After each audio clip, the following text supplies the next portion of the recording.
Hey, can we start? Okay, good morning. Good morning, ladies and gentlemen. Oh, good afternoon for someone from Australia or New Zealand. Welcome to the APRC 2021 conference. APRC is an organization. Our members are associations, market research industry associations from different market to different nations in Asia Pacific. We had already more than 10 years history, and we are covering more than 10 countries at this moment. So this APRC is create a platform for the market research companies from different nations have a platform that they can communicate. We normally have face-to-face conferences or physical conferences in different countries every year. Currently, with the pandemic situation, we do it online. So this year, our conference is hosted by TMRS. They have done a lot of great job. So that's why you see that we have brilliant guest speakers today, and hope that so they can share a lot of information and experiences during these speeches. So now I would like to pass it to Grant, the president of TMRS, give you more detailed introduction. Thank you, Grant. Great, thank you, Andy. Good morning and good afternoon, as Andy has mentioned, to the session. As he's alluded to too, we've got a fascinating list of speakers here for you, which is great to see. Just some housekeeping to start. Of course, within the session, everyone's muted, but please feel free to put your comments in the Q&A session at the bottom. Also the questions, so we'll get to them after each of the different speakers and hopefully answer as many as we can, but put some comments in there as well. We're happy to hear that back and then hopefully thread that through with some of the comments. As Andy's also mentioned, usually these are face-to-face sessions. We've come accustomed to living our lives in the way that we are at the moment, and it doesn't matter which country we're in. I think the key common denominator is the pandemic, but obviously the degrees to the lockdowns, to the way in which we've had to live, both our work lives and also personal lives have no doubt changed significantly over this particular period. From a work perspective, obviously it's changed a lot. And the key sessions today are actually looking at those changes and how it's affected us. But we can all see it. We all know it. How is that going to change for the future and remain in that way is going to be absolutely critical. And we'll pick up on those themes because it's important. You know, as a business owner, what do? You're asking your staff, are they safe? Are they well? How do we keep them productive? How do we communicate and collaborate together? How long is it going to last? How many times are we going to be on the call with our boss and the kids walk in or the dog jumps on you? All of those things we're going to have to get used to for the future. So obviously on that note, we've got a good session to start with. And I'll introduce you to Namal, who'll give us a flavour for how they've had to cope with the situation at Nissan. And Namal will give us a great idea of how they've had to adapt, particularly to do with creating a campaign in this time. And I'm really fascinated to hear how you can get all the talent together, the agencies together, all the production crew together, and get a campaign launched over this particular period of lockdown. So Namal, I'd like to introduce you and over to you to take us through some of the experiences you've had at Nissan and what you've experienced with creating a campaign. Thank you, Grant. Can you hear me properly? Yes, absolutely. Please go ahead. Perfect. Good morning, good afternoon, everyone. So a pleasure to be here and share the, let's say, the experiences we've gone through during this challenging times.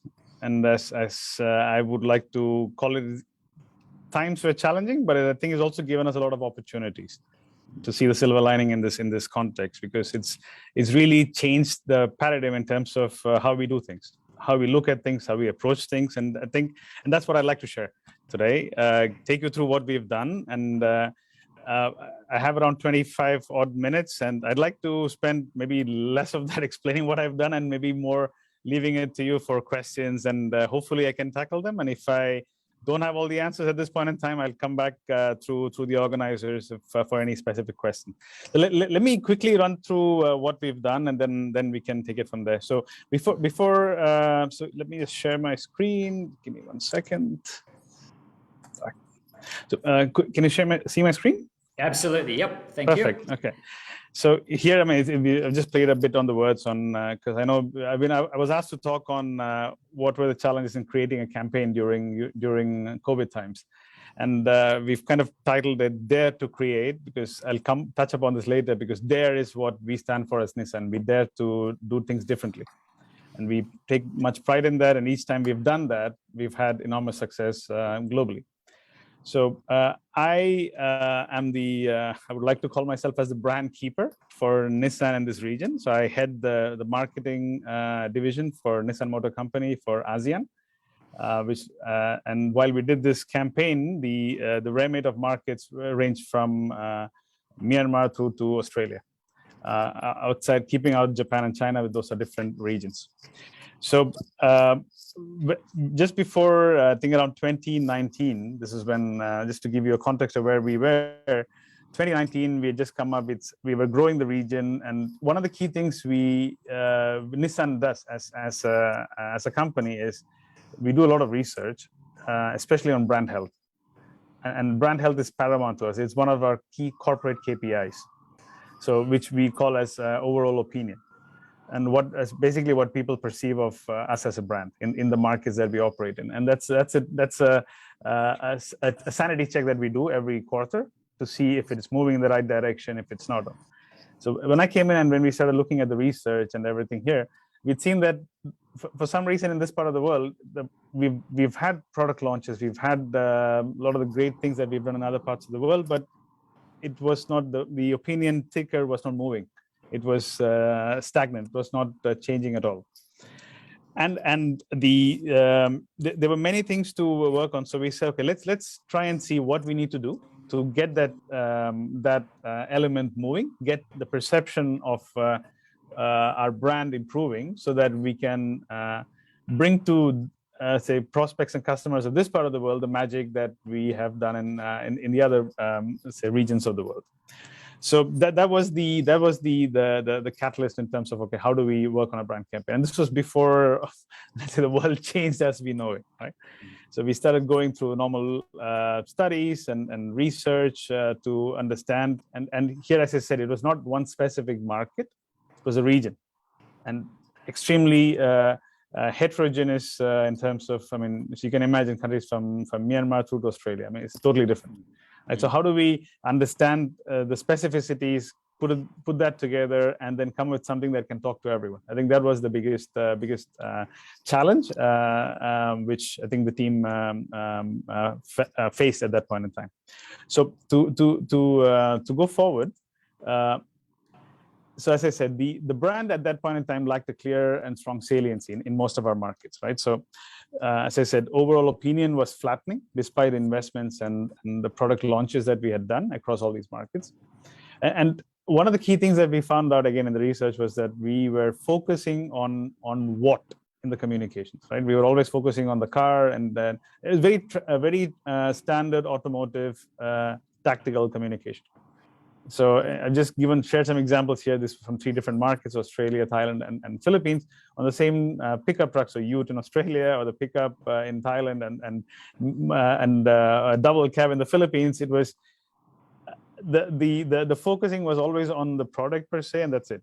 right? There was no, and sometimes we threw in like how we do certain things, but never going through to the why or why we're doing certain things. And so we could not create, in our view, an emotional connect with consumers.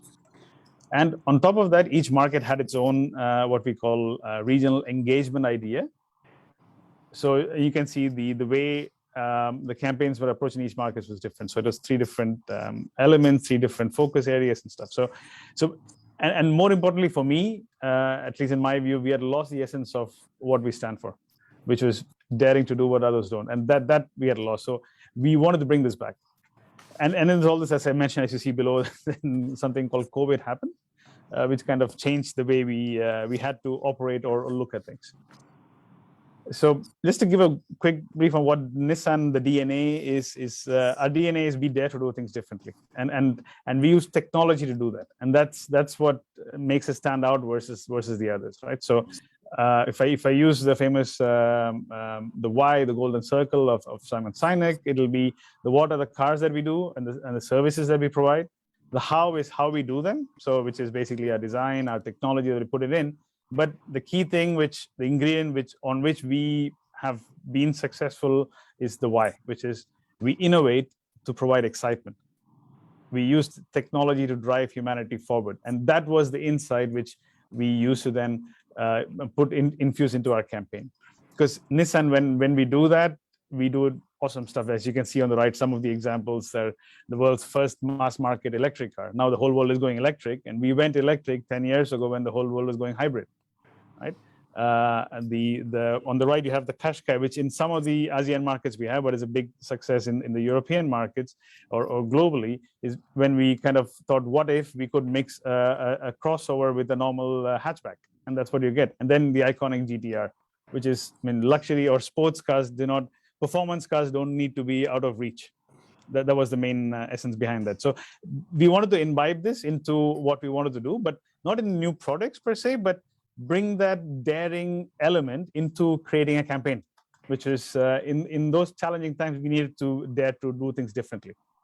So our solution that we thought was, okay, let's look at it. It cannot be a Marcom campaign, a one-off Marcom campaign. We needed to build it. It has to be, it is not a you switch on and then everything happens, everything is hunky-dory. It doesn't work like that, right? So the plan was, let's build a platform for the region, which will take 3 years, but we have slowly, steadily improve and layer on layer create things. That's why we call it a platform rather than a campaign, to approach on 3 different elements, which was a very focused and a new audience strategy. How do we approach these audiences? A new content strategy and a different retargeting strategy, which we've never done before. And again, all these things, you could say we could have done this before, yes, but I think COVID proved that or the situation at that point in time provided the catalyst to make it move faster. And that's what I really, when I said at the beginning that this was the silver lining of all this, was it really helped us push the boundaries and fast, right? So quickly on the audience, again, what we did here was something which we had never done before. We had never dared to do before, was talk to a different set of people. Let's talk to people who are not in the market to buy cars, right? Which again sounds a bit strange because you are a car company, you want to sell your products, your market is going down, and so we said, listen, the market is going down. It's going to be crazy. It's going to be a price war. A lot of things are going to happen. Let's use this opportunity. A lot of people now voluntary or involuntarily accessing media. Let's try and talk to them. They might not be buying cars today. It's okay.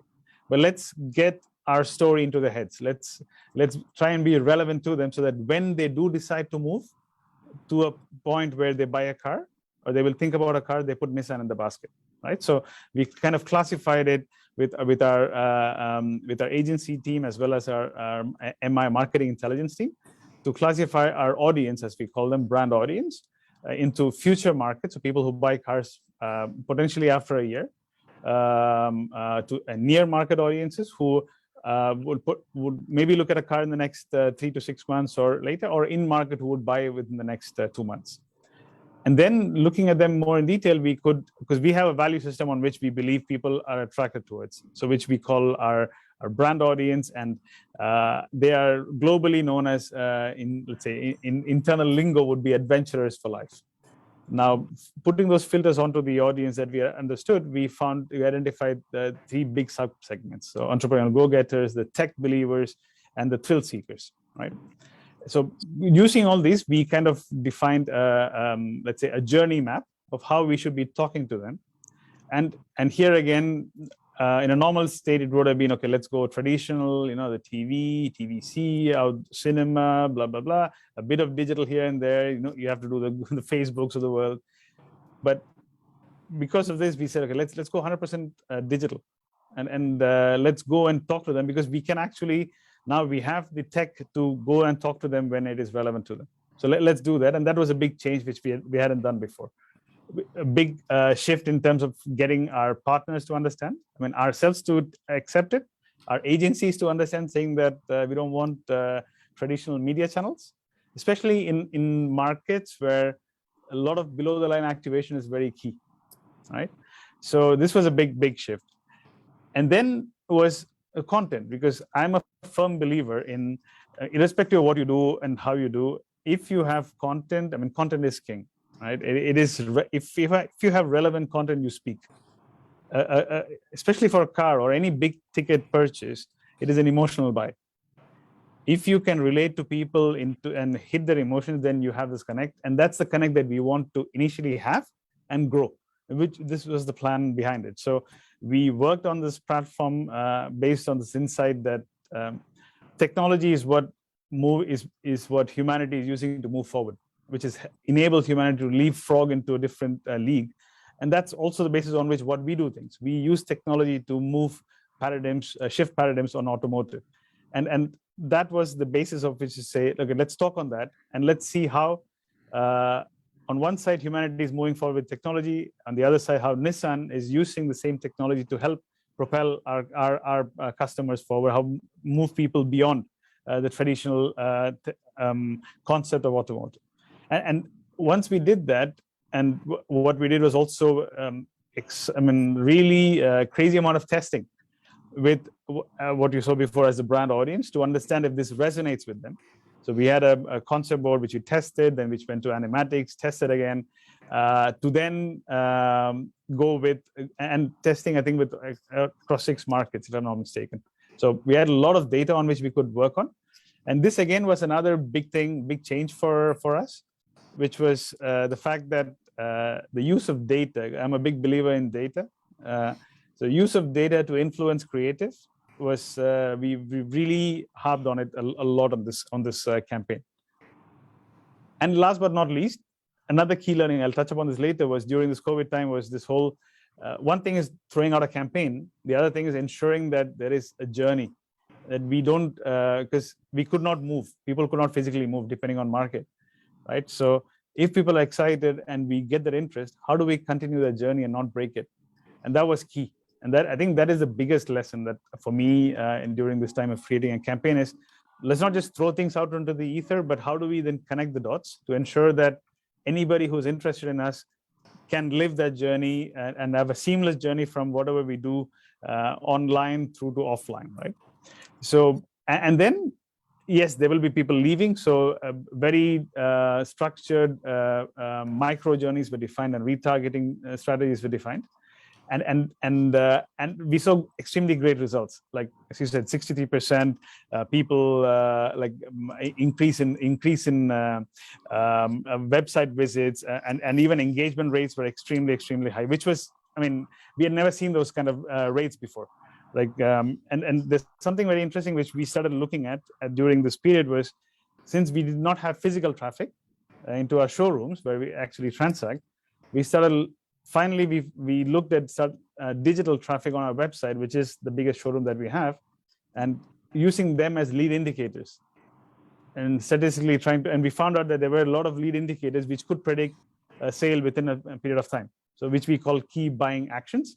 And we saw a 60% surge in that. So it was extremely positive in terms of what we saw in how we retargeted and with the content that we had. So we outperformed all our targets. So as I said, 50% plus completion view rates for a 90-second automotive, let's say, I wouldn't call it the commercial, but content, right?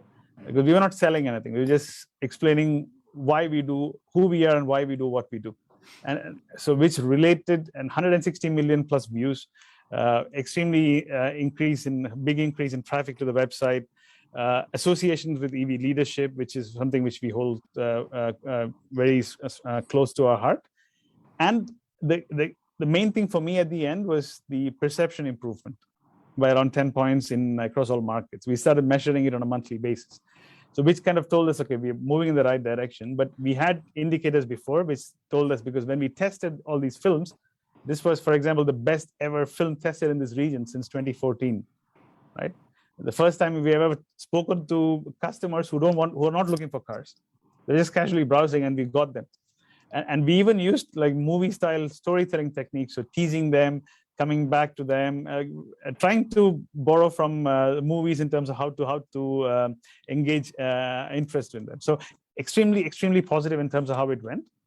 So if you ask me to boil it down to say, what are the key lessons that we've learned, and if I could, I mean, it's too much of me to say I could advise somebody, but if somebody asks me what are the things, I think, as I said, the key challenge or the key point that we need to consider when we look at campaigns is not just baking the campaign, because we can make the campaigns, but there is a challenge on that too. But is this whole integration of online to offline to have an undisrupted journey?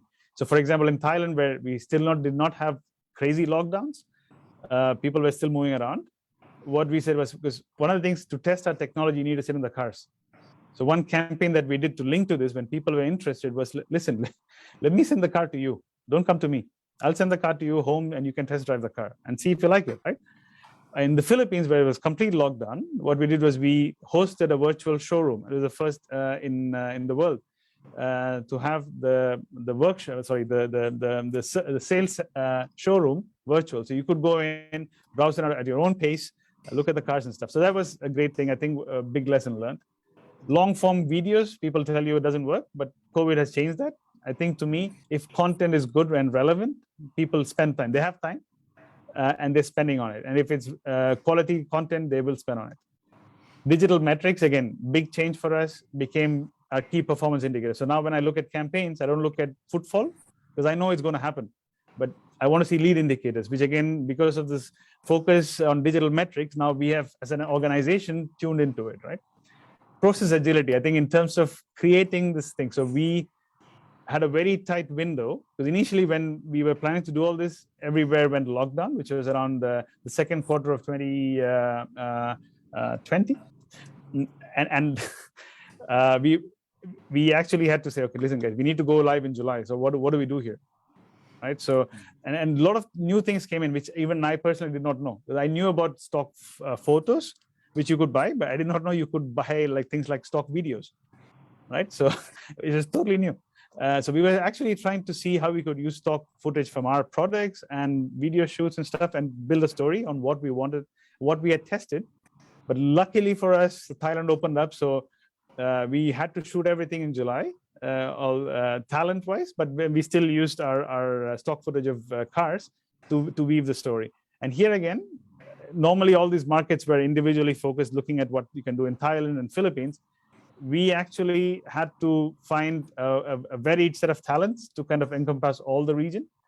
And because of the timeline, we shot in July, we had to go live in June, and we had to go live in July. We worked across the globe with the production house and working with different partners across the 24/7, so we could turn out very quickly. And the cost was perfect in terms of, we managed it perfectly, and ROI was awesome. And another thing which opened up for us was, as I said, Thailand as a production hub, which was not something we would look into for, let's say, a regional production before. But now it also opened up the COVID situation, made us understand that this was something that we could do, and in a cost-effective manner manage it, right?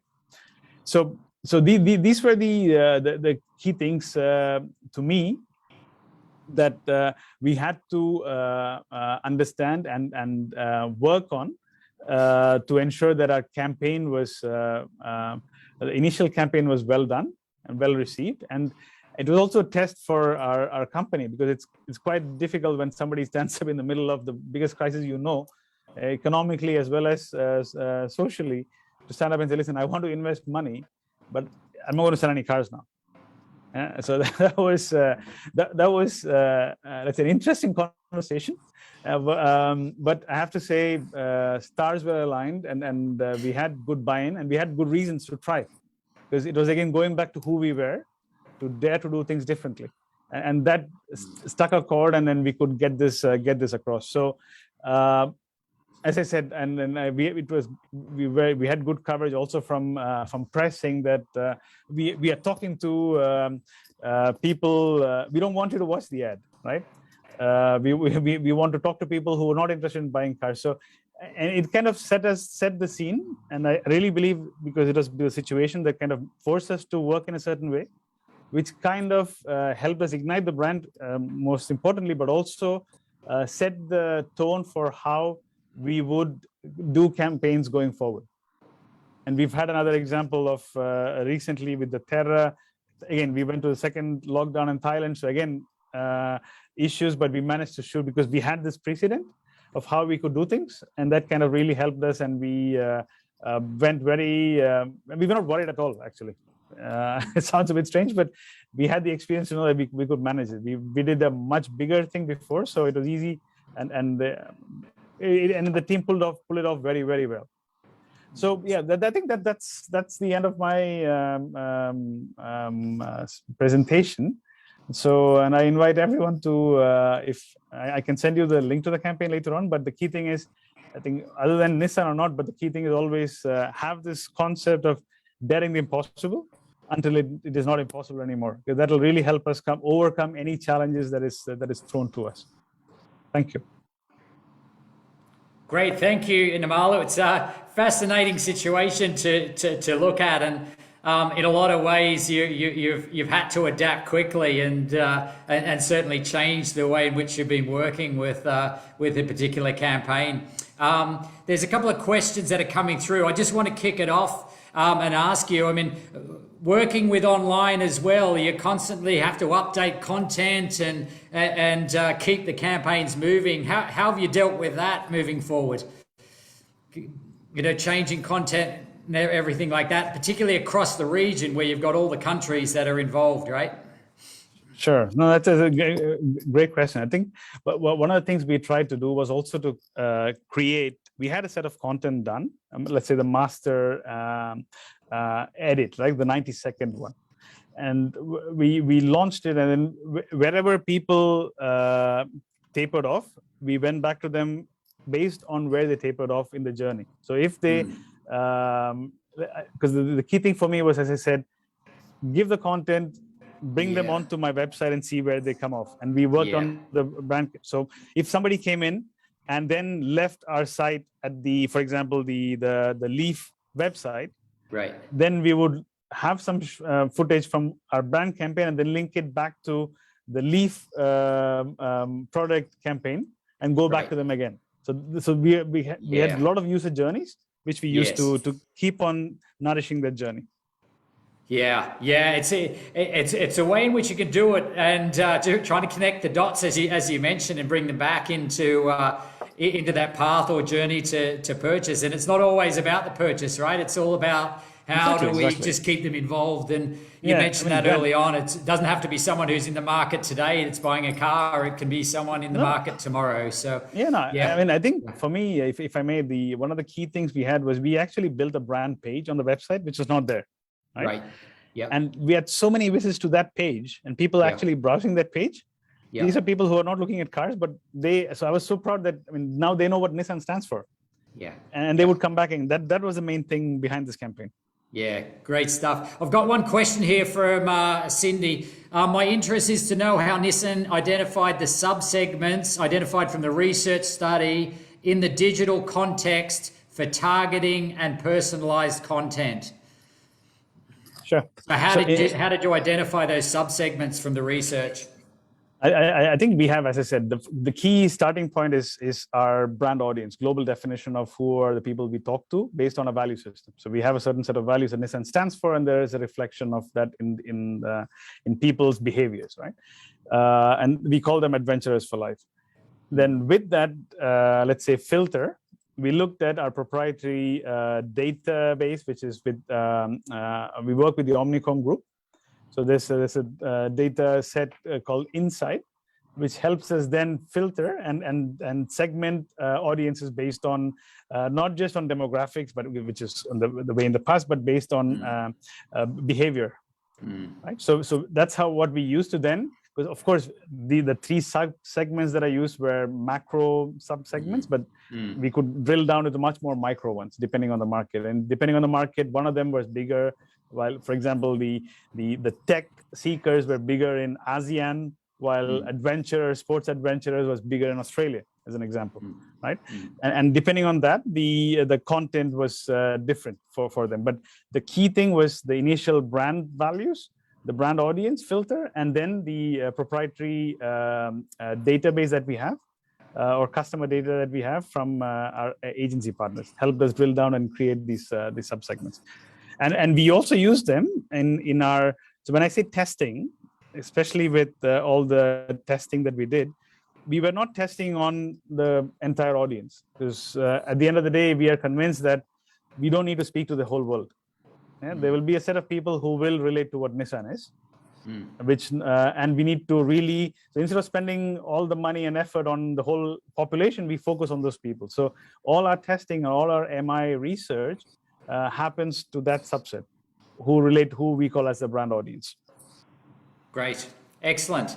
Well, thank you very much, Nimal. It's excellent to hear and fascinating actually to hear what Nissan's been doing over this particular period. So thanks again. We're going to shift. Yeah, thank you too. We're going to shift quickly to the magic. So creating magic during the pandemic, and we've got Eddie who's joined us from Disney. So hopefully, Nimal, you can stay around for this one. This is an interesting one to see how Disney is also shaped and changed with the world that we live in. So Eddie, over to you to take us through how Disney's coped. Sure.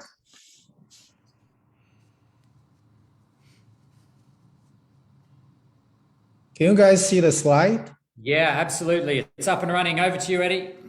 Cool. So good morning, everyone. Thanks for the honor and the opportunity to share some of the key learning with you today. First up, just a quick intro of myself.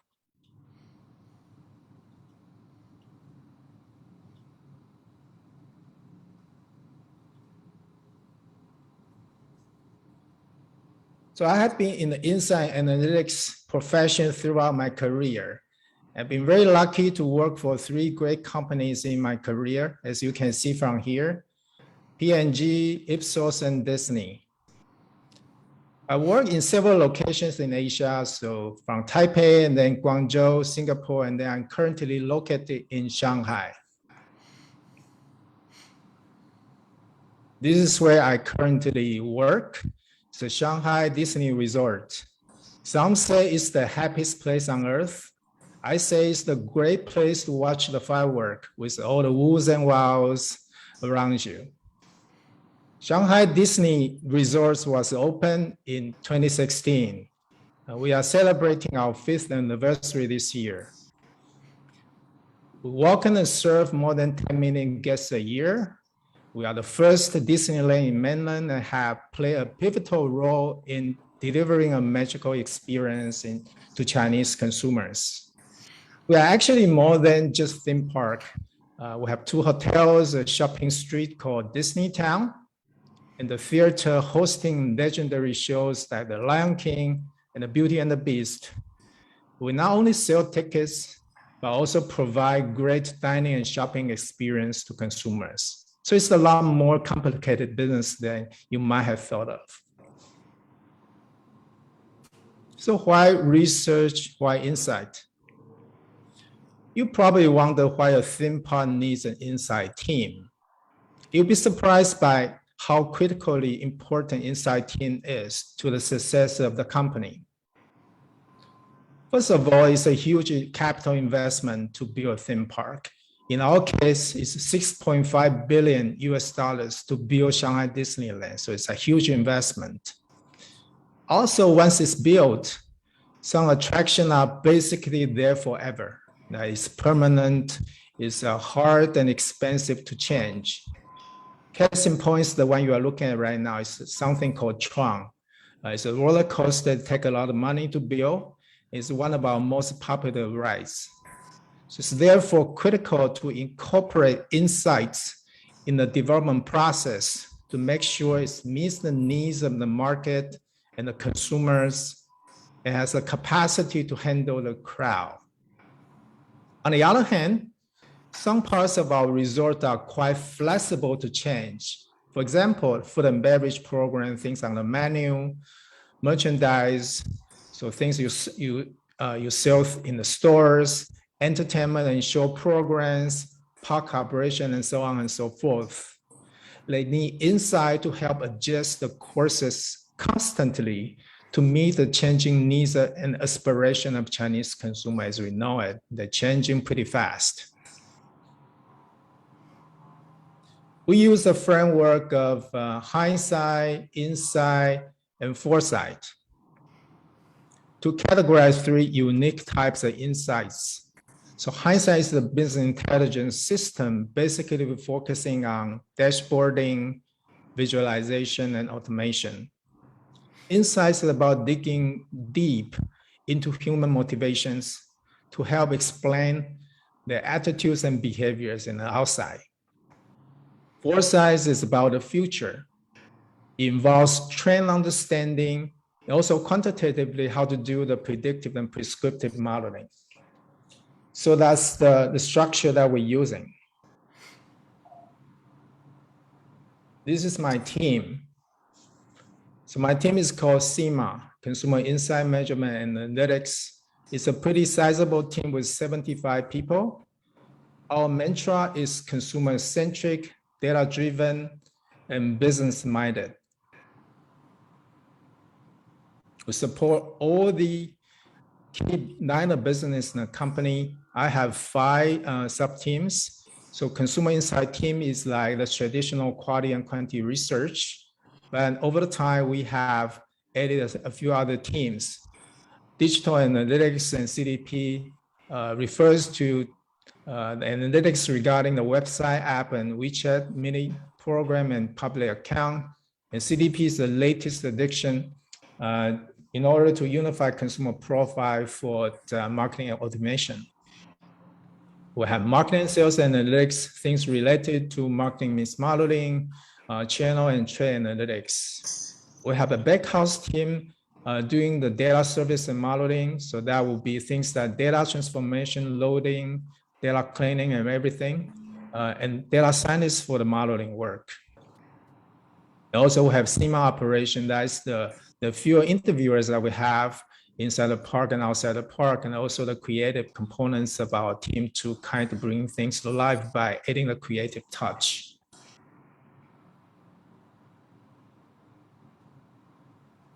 Switching gear, let's talk about COVID. It's the black swan event nobody sees coming. And it has been nearly 2 years and still here.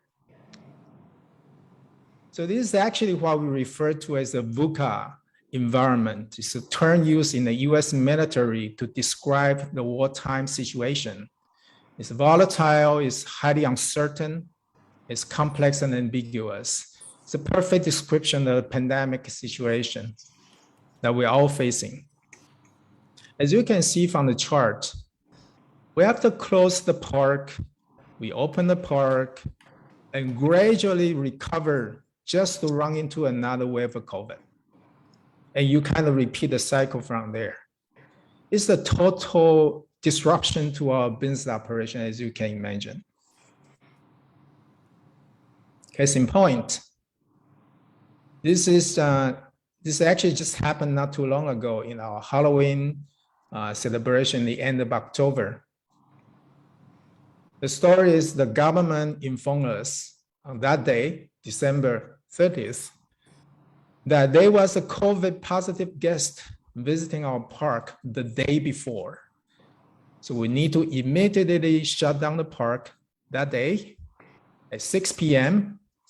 All guests need to take a COVID test on their way out, followed by another test 2 days afterward, and on the 7th and 14th days. We closed the park for the following 2 days to make sure all proper procedures were done. And we are still recovering from that. So this is the kind of disruption we are kind of facing over and over again. So this is the kind of environment we are in.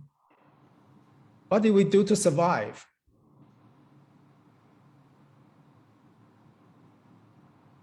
So there are basically 2 phases.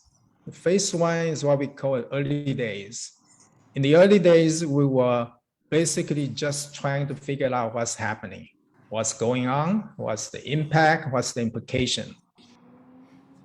As you can see from the chart, we have done a lot of research in the first couple of months after COVID, including benchmarking to SARS that happened 10 years ago and is very similar to COVID.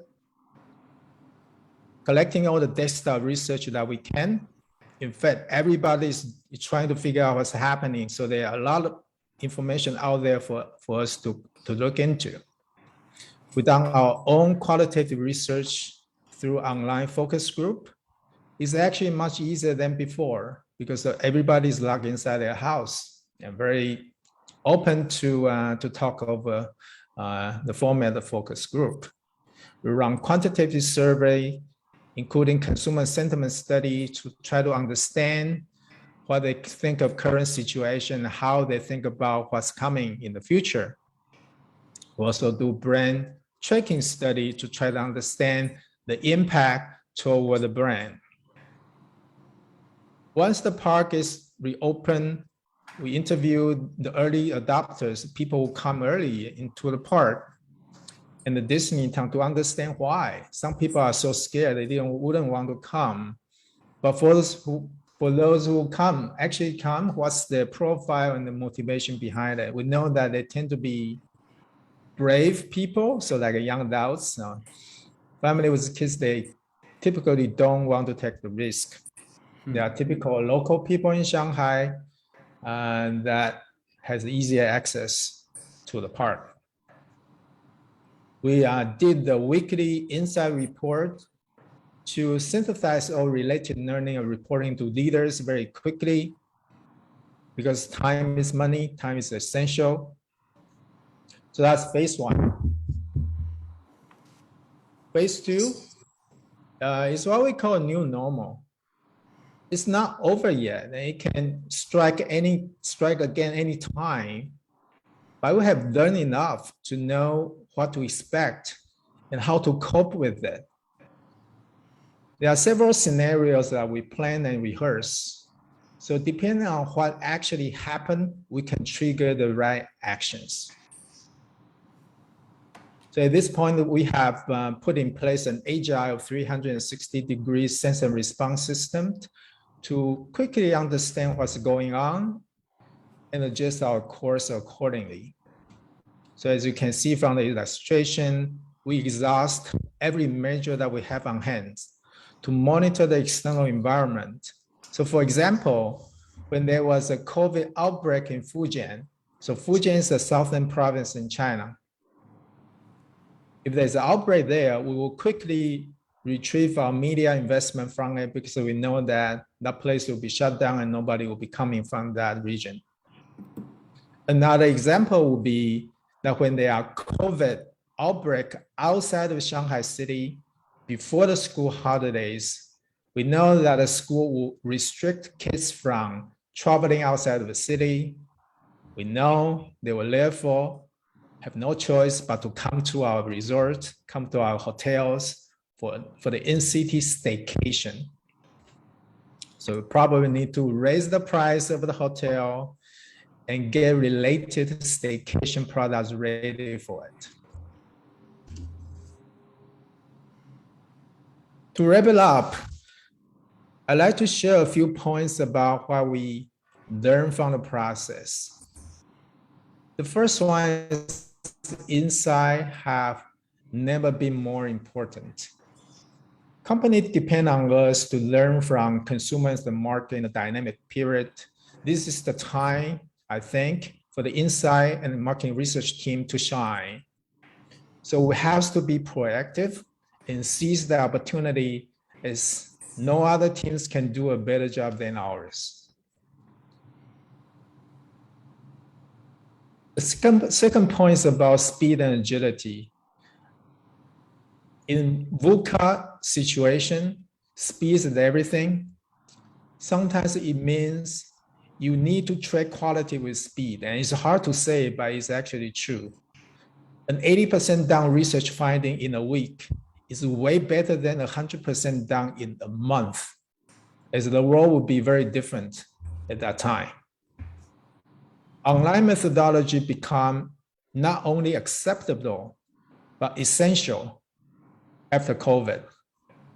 It was a prolonged period of time that people are locked in their house and they're totally open to this kind of methodology.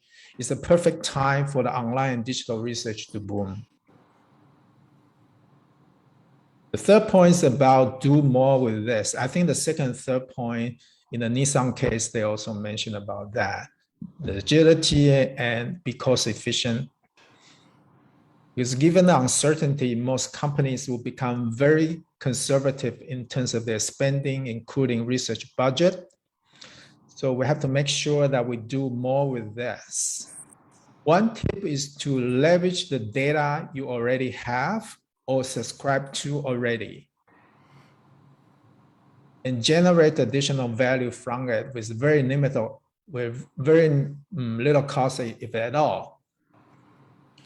Especially the digital platform that you own. So for example, for Shanghai Disneyland, we have our own WeChat public account with more than 7 million subscribers to it. We have our website, we have our app. Those are the precious platform with a lot of data in it that you can actually mine into with no cost at all. So you should definitely make the most use of it. The last point is about the fact that it's most powerful when it is integrated. True insight comes when the piece-by-piece information from different data sources are integrated. So for example, the big data, behavior data from our digital platform, like I mentioned, the website, app, and WeChat. Also the qualitative research that help you form hypotheses about why people do what they do.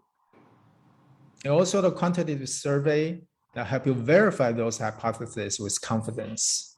However, these data might not be in the same place and may very well be in the hands of different teams. So the internal barrier and silo did exist. A true collaboration is needed to break the silos and bring them all together in one place for you to do the analysis. Besides data integration from the silo systems, I want to mention that it's also calls for integration of art and science.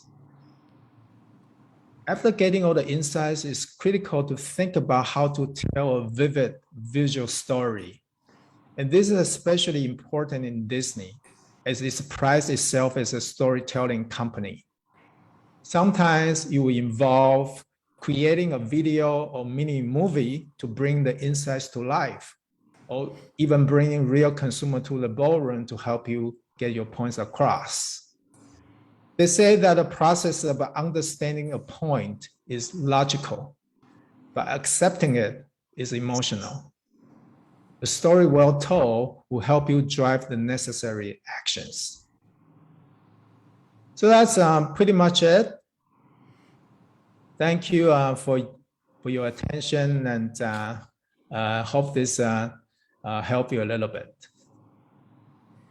Great, Eddie. Excellent, as always, with your presentations and very important findings there, and particularly to do with the insights team and the role that it played. I think not only over this period, but as you can see from what the insights team actually brings to the whole organization. We've got a couple of questions here that come through. I've got one first of all. You touched on this as well with different scenario planning, and you use different methods to actually do that. And one of the most interesting things I saw was you didn't actually stop doing things like brand tracking or consumer sentiment. And this also came through with Nissan as well, that they continued those through the pandemic, and that obviously played a really critical role. Could you just share a little bit more about the reasons and rationale for why you continued, or what was the importance of continuing them on? Yeah, so brands, so we kind of look at two things, and the first one is the environment around you. So that's the macro stuff. Consumer sentiment will serve as an early indicator or lead indicator as what's the things going to become. So for example, the things that we track in the consumer sentiment, including what's your sentiment or outlook toward the macro economy, toward the job market, and toward your personal finance situation, because that will kind of impact how you want to spend going into the future. We also track how that impact your spending toward different industry. You find that the biggest impact will be on the overseas travel. So that's kind of for sure. People don't travel cross border right now. The least they will reduce the spending will be on things like education. That's critical in China. And theme park is sort of in the middle. Outdoors things tend to be okay, but indoor they have more concern. So inside that will kind of give you a good indication about what's coming. We also explore about what's the signal you look at to see that that means to you that the situation get better. So for example, a government announcement or COVID cases or things like that will serve as a good indicator. So we know how to track because of that. So that is kind of important for us to track macro situation. We also track not just that, but also the infrastructure and transportation. One key indicator, the high-speed train situation in China. Also the air arrival to Shanghai, that indicate the increase or reduction of the traffic into a specific situation. In terms of brand tracking, that is super important. And that is actually in a way comforting to us. So we do know that even during COVID and without a physical location for our guests to actually come and interact with us, we find ways to engage with them virtually, especially through our IP. We have a very strong portfolio of IP for consumer to kind of engage with. So creating some of the contents that kind of help them ease the tension during the pandemic period of time, and use that to generate the affinity, even though we don't have the physical location. So what we actually find out is that in this period, not only the affinity of Disney park not going down, but it's actually increased quite a bit. So without tracking study, we wouldn't be able to know that. Yeah, that's an interesting area, and the second component to that, and I think you can lead on, but I know the answer from what you just said, I think. But how did it affect? I mean, that VUCA slide that you shared, it was so volatile, but how did it impact on the reputation of Disney over this period? Sounds like the brand tracking, the reputation didn't go up and down like that. It actually, you said it just increased. Yeah, because this is people understand this is outside our control. And I want to show that one way we use our IP to engage the consumer constantly through the platform that we already have, the digital own platform that we have. On the other hand, we also want to participate in the relief program of COVID in China. So we donate, we do whatever we can. So part of the cost of the COVID situation. So that kind of both help. But that kind of more about the first couple of months, the first 6 months, I would say. And then after that, it kind of go into the new normal situation, meaning I'm not sure about the other country, but in China, people kind of become feeling okay with the situation. They know that if there's a case outbreak, and then that people just implement the related protocols to just deal with the situation. After that is gone, like after 14 days, 21 days, and we go back to normal again. If unfortunate things happen again, we just elevate the protocols again. So people know how to cope with this. And we will say that that will become the new normal, as I say in the slide. Unless that there's a really serious situation and people will become just, go back to their locking the door again. But after the initial period, become kind of normal. Yeah, yeah. And if people are aware of the situation, they cope, they adapt. And it's certainly one thing we've learned over this period, and that's to be flexible. So, yeah, great stuff. Eddie, thank you very much. Great insights into how Disney's cope with the situation and how you've dealt with it. So, thank you very much, and appreciate your time today as well. My pleasure. Thank you. Great, thank you. We're going to move to the third presentation, and we're happy to have Kun Om, or Dr. Om, I should say, here. And Dr. Om's going to be talking about collaboration versus competition and the real powerful win. So we'll hand over to Om. Om, over to you to present to us too. Okay, thank you, Captain Grant. Can you see me clearly? We can. Thank you very much. And the Yep. chat is clear. Okay. Yes. So actually, because the topic of the theme of this forum is about working on from your desk, right? So what I think I would like to share how I have been working in the past 2 years during the pandemic, and it works. It's about the collaboration over competition. Is a real powerful will. The recent first World Marketing Forum and Philip Kotler said that consumers will collect much more information before buying. They are confused because there are so many choices, and because the digital era enable more choices to them. However, consumers will have clearer picture in their mind of practices and values of different companies. So this is the key point of my topic today, that what kind of values that we are delivering to our consumers when they are starting to look for values, not the cost. Okay.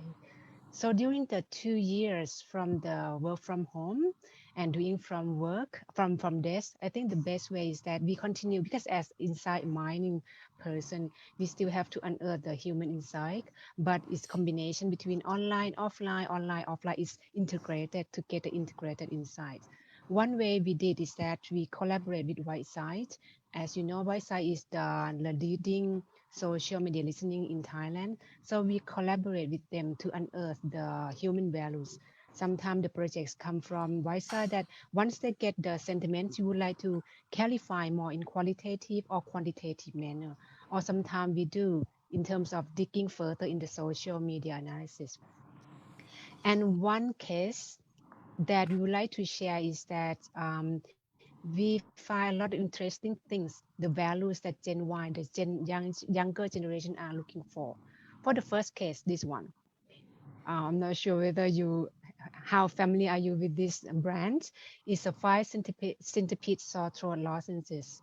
It looks very, scary. Actually, for the younger gen, I don't think they would like to try this brand. Why it has to be the centipede? It looks very scary. However, if you see the person in the middle of the packaging here, he actually the founder of this brand, and is almost 90 years old brand now. And the brand, as all brands, I mean, we all want to connect with the younger gens. And interestingly, how this brand do that is going to show that you link with them with the values, not the what you're selling, but the value and why and how to do that. So their first move is this one. They collaborate with the leading fashion brands, which is called Greyhound. And it's amazing that the younger gen compete for each other to get this limited edition in Siam Square. So they're actually not buying watch, but they're actually buying white stuff because it's limited edition, as it's much older than that generation. So they want to be seen as the FOMO, and one of these phenomenon, this kind of thing. So the first learning is that don't think that if you are getting old, you don't know how to connect them with the younger generation. You don't think of yourself first, but you think of their value first. I think this is a good case how to connect with the younger generation. I'm not talking about the brands only, but among us as well, because I think most of participants in this room, I think mostly are the Gen X, and we have our staff are Gen Y, and some of them very young and come and live and this kind of thing. So the first case from this brand is they're not selling watch, but they're selling why, the FOMO value. And another move then is that instead of trying to sell more through the same product, they do the collaboration with the beauty drink, which is actually famous among the younger generation.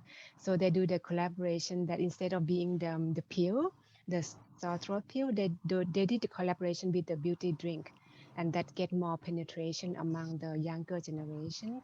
And also it's clever because it's also increased their presence and the occasion of consumption, that you don't have to have sore throat when having our brands, but you can have it regularly on daily to make your throat really, juicy or refreshing, this kind of thing. So that's the first case, how we connect through collaboration. And the second case, that we see a lot of social discussion among the younger generation the past 2 years. One of those brands is Burger King. And actually this campaign from Burger King was very well accepted among the younger generation. And if you ever heard of it, it's about the campaign from Burger King UK, that during the first lockdown, Burger King has this advertisement that please order from McDonald's, because you know that, and because we would like to take the whole industry with us. We would like you to order from KFC, Subway, Domino Pizza, this kind of thing. And look at the last sentence. So if you want to help, keep treating yourself to tasty meals through home delivery, takeaway or drive-thru. Getting a Whopper is always the best, but ordering a Big Mac is also not such a bad thing. So we did check reaction among the younger gens and also other generations in Thailand. We are quantitative with our mobile panel. You can see that they get very high score, almost 90%, that it's really clever, it's collaborative. I feel much better with Burger King. Next time when I have a chance to buy a burger, I will choose Burger King over McDonald's, this kind of thing, regardless of its higher price. So this case is like their value is that they probably don't think about you are the number one brand or not, how big your brand is, they don't care, but how mindful your brand is, although it's tactical campaign, but the generation just feel that it's clever, and they want to be seen that they are friends with the clever people, they are friends to the clever brands, and they are friends, they're working for the clever bosses. So you see that I always balance between the brands outside the office and also our work in the office, as most of us here like management people, they will have to balance them as well. And Burger King further last year, from the second lockdown in Europe, they're more to life than the Whopper. So they invite those street foods that after during the lockdown, they have nowhere to communicate to their customers, or they don't have any spaces to advertise. They said, you are welcome to advertise your brands, post your pictures and any campaigns on our Instagram. Just use the hashtag Whopper and Friends. And this another campaign that Generation Y just said, you're so mindful, that they love Burger King much more, because it's like you don't think about yourself only. Although at the end of the day, it's about communication of Burger King directly to those target, but at the same time, they think of other people as well. And this is my favorite. Again, it's still Burger King, because as I said, during the past 2 years, we dig and we listen a lot to the younger generation discussion and social sentiments on the social media. This one is my favorite, A Day Without a Whopper. At that time in 2019, McDonald's was donated $2 to childhood cancer charities for every Big Mac purchase. So at that time, during that day, Burger King in several countries said that host a day without a Whopper, took the Whopper off their menu to encourage people to buy a Big Mac from McDonald's, so that every purchase you donate $2 to childhood cancer charities as well. So this kind of thing is like very, very gain attention from the younger gens. What makes these two cases successful collaboration?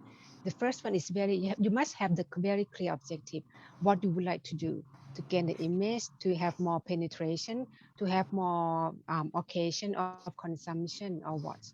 The second one, the brand that you choose have to have the complemented purposes. We have several cases for the collaboration that doesn't go well as well, because like, for example, if your brand is targeting the mass target, but you collaborate with the luxurious brand, although the mass target brand feel good, but those customer of the luxurious brands feel alienated, this kind of thing. So you have to balance between what is your collaboration, what is your partner. You must have the complemented purposes. The third C is about the customer aspiration. Do they feel good about this collaboration, or they have many questions that you would like to sell more to them? Anything to their values, which links to the last C is communication on why this collaboration matters. Okay, so during the past 2 years, we see a lot of successful collaboration taking these 4 C's as a guideline for their collaboration. Why collaboration? Because you not only penetrate into the bigger base of customer of your partner, but also it's about the cash flow. It's about the fixed cost management as well. As Eddie mentioned that everyone must be very careful on the cash in hands, because we never know what's going worse when it's the next round of COVID is coming up. What is the next disease what is the next pandemic that going to hit our life? So I would say that although we are talking to those younger gen, which is the who, but who wants to buy what and why is much more may become much more important. And when I say why here, it's not about only why, but it has to be why should the customer love you. And this, the value pyramids here, a lot of things that that are going through functional values, emotional values, life changing, or social impact. What we see recently in the past 2 years, those values that hitting not only the younger gen, but all of us here is those life changing or the social impact values. How our brands, how our product and services make our customer feel better for themselves, how our product and services contributing to the bigger self of them, of the customer, but to the community, to the world. And as I mentioned, that why should customer love you is much more than functional needs of what, but it's more on the life-changing values. Okay, we are in a human-centric era. We are moving from product-centric. I'm not calling my customer. I'm telling my people that call them as human, because if you don't treat them as a human, you always try to think how much we can earn from them. But if you think your customer as a human, you try to understand their unmet needs, their pain points, what keeps them awake at night, what keep them unsleep at night, this kind of thing.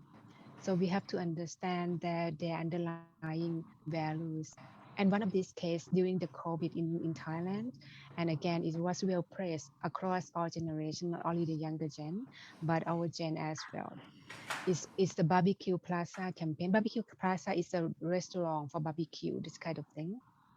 And during the first lockdown, no one was allowed to go outside. So our life very rely on our in home cooking, and we get bored and it's not as delicious. So the riders are the one that going around to get the food from restaurants for us. At that time, we always praise all the campaigns, praise the doctors and nurses as a hero. However, this brand was the first brand to say that it's not only doctors and the nurses that are hero. The riders are the hero as well, because without them we wouldn't have enough food, sufficient good food to deliver to our house. So what they did is this campaign. You can see that this is the fried rice with very crispy bacon and omelette for 1 baht, which is like 0.003 USD for rider. So it means that if you are hungry, stop by here and pay only for 1 baht. You get this yummy bowl of rice. For those who are not riders, they just feel that this is very mindful campaign. You think of the rider as human, not think of them as a rider or messenger, this kind of thing. And after the lockdown, when we allowed to go to the restaurant, they are probably this brand is also doing the same thing, that they understand you that it's funny to them that when we go out as a whole family, all the members are in one car, but then when you get off to the restaurant, you have to separate the seats. Okay, if you go for 4 people, you have to separate the seat. So Barbecue Plaza, they listen to all of these pain points, all these complaints going around in the social media, listening as well. So what they really offer is that, okay, we understand you feel probably lonely. We have this Barbican, which is their icon, the brand icon in the restaurant, sitting there eating with you. And if you want to take them with you back at home, you are allowed to do so as well. So this Barbican can be takeaway with you as well. So they just like the way they do marketing the past 2 years is very human brand, not like a brand to brand, but human to human. What I say is that during the past 2 years, what we have learned a lot is about human to human, and I think this is very important. It's I just love this picture that when mother and father look at this lullaby here, it's just wow, it's so cute, smiling pig, beautiful face of elephant. What the kids see is of those bottom here. It's not see from. So we have to look in terms of the point of views of who are we talking with, who are we working with, who are we serving with. And the great news is that we are the best at understand human. We are trained to listen. We are trained to observe them. We are trained to empathize. And as Marketing 5.0, Color also mentioned and highlight that although we are living in the digital world, the metaverse world, but the balance between technology and psychology is the key. Marketing 5.0 is about MarTech for humanity. It's about balancing what we program, what we make the computers, the technology do for us. But the things that the computers or the technology or the machine cannot do for us is the insight and wisdom, the empathy and connection. They can do algorithm, logical thinking for us. They can do data gathering for us. They can do pattern thinking for us. They can do repetitive programmable for us. But what they cannot do is the contextual understanding, the common senses, the divergent thinking, insight and wisdom. And the most important thing is the empathy that is from human to human. The marketing has been changed from the 4P to 4E, from product to experience. People are buying, not buying product, they are looking for experience. People are not paying price, but they are willing to exchange no matter how high it is with your product and services if they get a good experience, if those product and services match their value. It's not about place strategy that you go in offline or online, traditional trade or modern trade. It has to be everywhere on that touch point, on that journey. So it's not online, offline, but I would say it's an online channel that we must understand then. It's not about the P promotion, it's about the E empowerment. Once you love your customer and if your customer loves you, they will promote your brand, the brand for you. If someone saying bad thing about your brand, they will make the excuses for you. They will explain to those and misunderstand your brands for you. And again, and back to the place that collaboration is always great. We cannot do everything by ourselves, and the good partner is great. It's turning from good to great. And again, working with Whiteside in the past 2 years have enabled our analysis to be more human output that help a lot of people. We changing from working to contributing to community developments.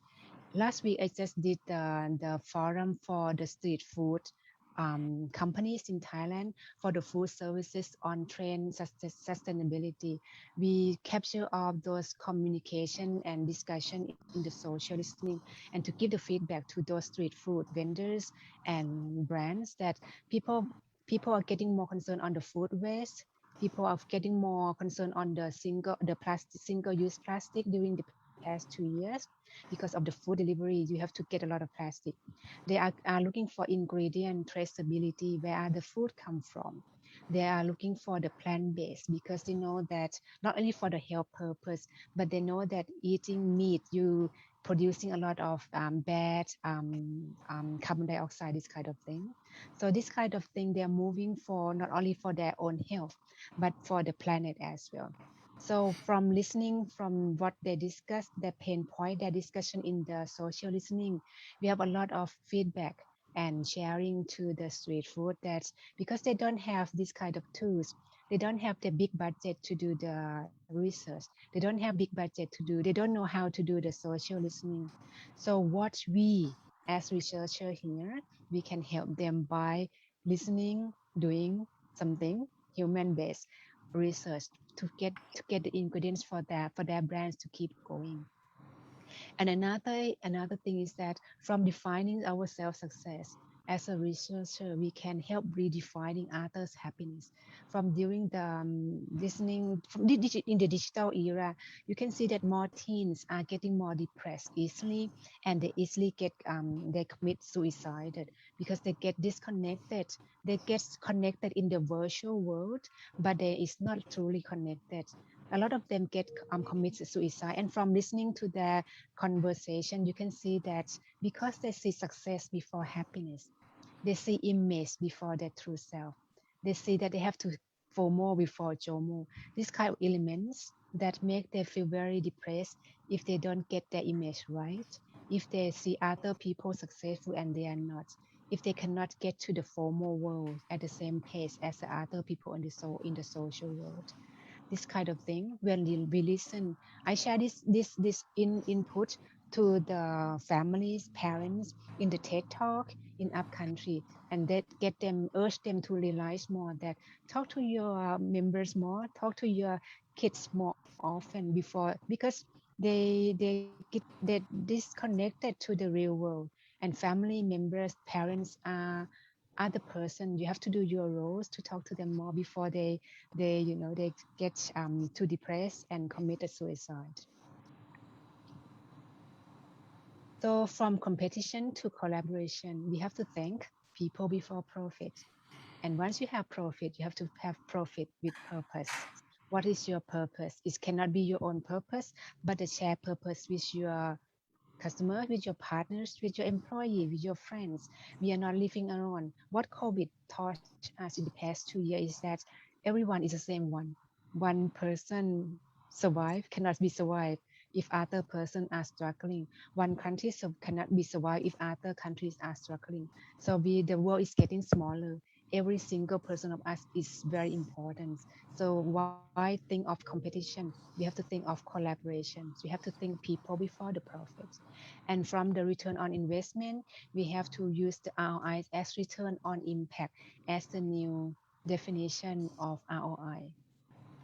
And again, I would say that I've been talking a lot and helping a lot to communities, and that's my life. And I think that what makes me smile every day, it's not about the marketing research techniques, but I think it's from the internal inside, from work with pay to work-life integration with purposes. You know, this in the past 2 years, I'm very happy. This is I opened the cafe for my parents because the past 2 years we cannot take them out. And my father, he's turning 93 this year, and it's too dangerous to get them outside the house to the restaurant, and they're getting more depressed because they cannot go everywhere. So I actually bought a land next to my parents' house and opened the restaurant for them. I do this every weekends. So I do this with my sister and brothers here and my daughter here. What I learned is that when you shift from the pay to the purpose, what are you doing? Who is it for? What kind of value you contribute?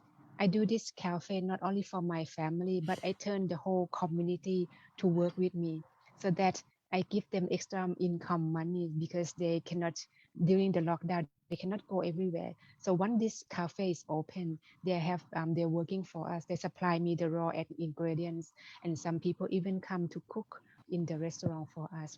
So if those people are in Thailand, if you have time, welcome to the cafe. It's in Bang San, my hometown. So my keyword is that it's not only the collaboration with the external partner, but collaboration within yourself as well. What makes you happy? And if it's in the workplace, you have to collaborate with your workers. What makes them happy? Not only pay, of course, because money doesn't make any differences in life if we cannot have any chances to use them. How to make our work-life integration with purpose. And let's do it from your desk, from your home, with purpose and passion. Thank you very much, Ka. That's all. Thank you, Kunom. It's certainly pleasing to see that last slide, because knowing you personally, it is a life of purpose that you lead, and it's just fabulous to see what you've done there also on a personal level. Very, very nice to see.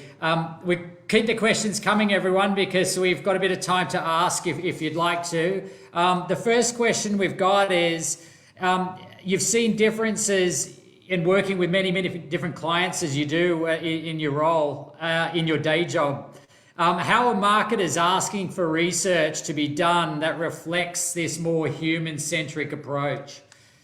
Has it changed? Is it the Yeah. same? Are they using different terms that are different? Are they looking for different types of research? What is it they're looking for? Yes, amazingly, in the past 2 years, the clients come to me to asking for empathy workshop.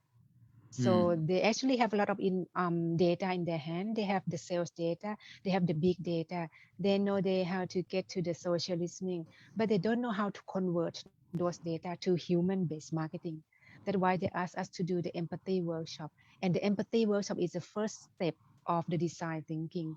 So in to move forward, and as Eddie mentioned, marketing want to do new product and services in a more quickly manner. The design thinking is move faster. The circle is become smaller and move faster. Some clients just want to launch a new product in the next 3 weeks times. So what we have to do is that help them to engage and empathize with their customers. And I think this is our skill, that we are special from other people because we work with people all the time. And as I mentioned, they have a lot of information, but those information cannot be turned or used in the timely manner, in the human-based manner, because everyone is pitching for the consumers' wallet share. And when during this time they have many choices, because the COVID allow many application and people get comparison very easily through their mobile. So the brand that can stand out is those brands that have the shared value. That's why I always mention that the shared value is very important. That makes your brand stand out from others. And that's the empathy is very important, that we have to understand them as a human. And all those techniques that I mentioned today, that collaboration with your partner, collaboration with your competitors, and collaboration with your inner self is very important. It teaches you how to be more human all the time, at all time. And it remove your researcher hat to be a human hat. Yeah, it does. It certainly does. And one of those elements, and an interesting one that you brought up was the FOMO versus JOMO. And in one of the early slides that you presented, you know, companies are actually leveraging off FOMO as well, right? So I just wonder, and I'd like your view on this, as to whether it will be seen more as a negative in the future. And you know, companies may not necessarily be focusing or targeting on something of a value such as FOMO.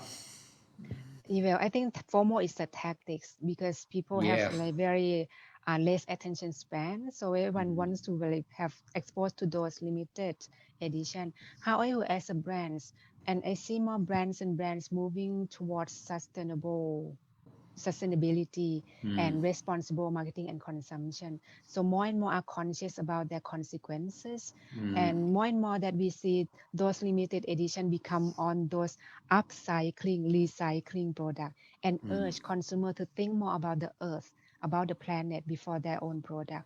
And I think the younger generation, they believe in this as well, because they say that they are they have to take the consequences of the older generation action on the planet, and they believe that there is no planet B, so they take more conscious about how they consume their daily product and their services, this kind of thing. So I think Yeah. that's the reflection to the brands, that the foremost strategy must be used with caution, that what kind of impact are you making, as my previous slides talking about the ROI, not return on investment, but you have to think, what is your return on impact? What is your campaign impact people life? What your campaign impact the planet as well? What your campaign impact the community? And Grant, as I mentioned, that I know a lot of us in this room, middle management, we have to think about our impact into our people in the offices as well, and our impact, what our action, our decision here today impact our industry, how we help the marketing research industry as a whole. That's why collaboration is very important. I think the key word is here, that we are here together today, is that we want to contribute ourselves to this collaboration world. because there is no planet B. No, absolutely not. And I think we're realizing that globally, and hopefully it's not too late for it too. So it's great to have actually everyone on this session from all countries, from Japan down to New Zealand, Australia, over to parts of Asia. So great to have it. A wonderful presentation as always. Thank you for your time, and hopefully you can stay around for the next session as well on the panel. I'm going to hand it over to Dave. Dave, I'll hand it over to you now, and you can take us through the panel discussion with the team as well. So over to you. Thanks very much, Grant, and thanks, Kunal. It's a great session. As somebody who has been trying to convince marketers for over 20 years to stop using the word consumer and just use the word people, it's great to see other people like Kunal doing these presentations, but also all those cases that she shared where, you know, lots and lots of different types of marketers are actually doing more human or people-related things and thinking of it that way rather than consumption. Anyway, that's a nice lead into the panel discussion we're going to have. Given the theme overall for this conference is doing it from your desk, and the way in which we've all had to rethink the way we do things in the last 18 months, 2 years, we thought it'd be interesting to run a little panel session with a combination of people that are working directly in market research, those that are working in social media, and some connected areas, to have that discussion about what are the things that we've been learning from these COVID times that will affect the way in which marketers might want to do things going into 2022 and beyond. So we have 4 panelists. Now, at the moment, all I can see is my ugly face, so I'm hoping we're going to bring up the 4 panelists' faces with me. The 4 panelists are Neil Gaines, who's a lecturer at Thammasat University, but he's also the founder of Tapestry Works. He's a really well-known guy in the research industry, particularly in the area of thinking, how we use pictures, etc., and some really innovative ways of thinking about research. We have Amanda Hancock, who's from Facebook, where she's the creative agency partner there now. We have Kun Siwat from Line, who is the head of strategy for Line in Thailand. And we have Kun Not, who is the founder of YSite, which is the agency that Kunal was just mentioning that she also collaborates with.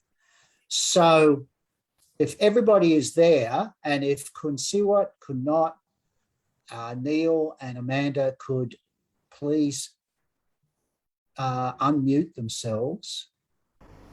Because as far as I can see, they're all mute at the moment still. I'm here. Yeah, great. Okay. Yeah, I'm here. Hello. Hello. Okay, fantastic. Okay. Great. Good. We're gradually going to get you all in here. Good. So maybe I could just start. What we decided to do was, I'm going to throw out some questions. I'm going to ask each of our panelists to just, in 60 seconds or less, you know, if you've got a one-word answer, that's fine. Neil is always a man of few words, I know. But I'll throw out some questions and just grab some quick answers from you, right? So one of the questions that I want to start off with was, what's the most unexpected thing that you've learned this year that you will think influence 2022?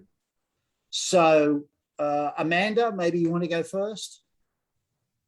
Yeah, hi. Thanks for having me. Good to see everybody. Oh yeah, absolutely. I mean, I guess my first your reaction to this was to expect the unexpected, right? And so really to just have a lot of resilience, you know, was kind of like just the general learning that we had here. And I think from a business perspective, what we really saw was, as everybody saw, the escalation of people moving into the online space, right? So we've been on this trajectory for a long time with digitalization. Now everybody's online. And I think what we definitely learned was that when they're here, you know, businesses just need to pivot really quickly, because now they have a huge expectation from businesses. So before you could sit back and they'd come to you, but now you can't do that anymore. So businesses just really have to get into the driving seat and adjust their strategies and do things in a way that's much more meaningful for people who are looking for more meaning in their digital and online experience. So that's kind of where we are at the moment, Dave. Yeah, and sort of links with what Om was just talking about, I guess, right? It's perfectly in line. Yeah. What about you, Quincy? What have you been learning at Line? What's one thing that you'd say is really different or is going to make an impact? I think it's along the line with what Amanda says, right? So like, we all experience like, searching in people getting into digitals. Even within the lockdown, we see people ordering more, food deliveries and so forth. Even like, grandmas or my mom who never touched those type of things, like started getting it, right? But you mean old people like me? Is that what you're saying? Yeah.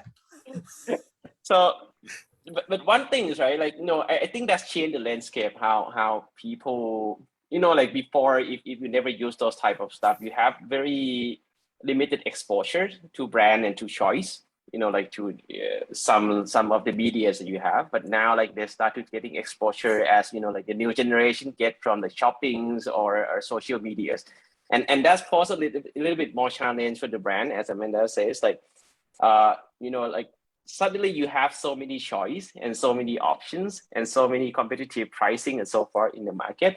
How brands and how business thinking about approaching and like CRM wise, for example, that become a bit more new paradigm, I would say. Yep. That's great. Neil, I know you've been sort of tracking the way in which people sort of react to COVID and the way in which it's changed the way people think. So what's your big thing that you think is going to influence us for the future? Right. Well, you anticipated my answer there. Hello, everyone. But first of all, I'm with Amanda on the sort of expect the unexpected point of view, and the world being more VUCA, to use the term that was used earlier. But specifically in terms of COVID, it's been, I don't want it to sound the wrong way, very interesting, huge, like global field experiment in behavior change.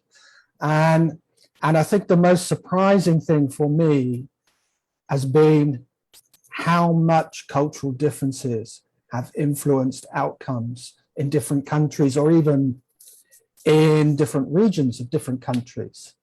And I think that's something we should all be paying more attention to. And to put back in a marketing context, I think marketers are still not sensitive enough to cultural differences. And they need to understand these differences more and leverage them. Yeah. It's a great point. I'll give you a minute to think about it, Neil, and come back to you because I'd love to hear an example from you of what you mean in particular. All right, but hold on to that thought for a minute. Kunal, what's that one thing that you think has been unexpected, sort of in a way that you've learned from all the research that Wyeside has been doing, all that analysis you've been doing of social media? What's the big thing you've been learning? Okay, for me, it's about the generation gap that will widen in the future. So, living closely together with family after the lockdown does not always improve family relationships, especially with the children. So, I had opportunity to work with Thai Health Fund for Ministry of Public Health in Thailand to conduct research, and we found that family relationship worsen and increase in mental health problem. And then we expect that this will be a bad experience for many people and will become one of the main factors that impact how people think and behave in year 2020. Yeah, that's interesting. I know from my own experience, for those of you that don't know me, I normally live in Bangkok, but because of COVID, I've been trapped in Sydney for a year, living with my 30-year-old daughter, in a one-bedroom apartment. So it's a great case study of what you mean, because somehow she still has not killed me, although I think it's come close a couple of times. Neil, can I just go back to you, mate? What trapped? Give us an example of what you were talking about. Where do you see that appreciation of cultural difference either happening or not happening? Well, I mean, from my previous research I've done, where it hasn't been happening, it might be changing a little bit now, but historically I've seen huge issues around cultural relevance is in how beauty products are marketed and how these big international companies really don't understand local cultural context. They come in and try and sell beauty brands with this Western mindset, and they're really not kind of resonating, which is why you're seeing in local, well, one of the markets I know best is Indonesia. There's now a local brand has 35–40% market share in Indonesia. The reason is because they understand the local culture, and L'Oreal, etc., don't understand it so well, I think. It's an interesting point. I mean, maybe the rest of you got a point on this. I'd love to know, like, as you all know, as you guys all know, and Amanda especially, because we used to work for the same company, but I spent 30 years working for one of the big global ad agencies. And I used to say my job was to act as a sort of translator for representing Asia to all these guys in New York, London, Paris, and try to make them exactly understand what Neil is pointing out.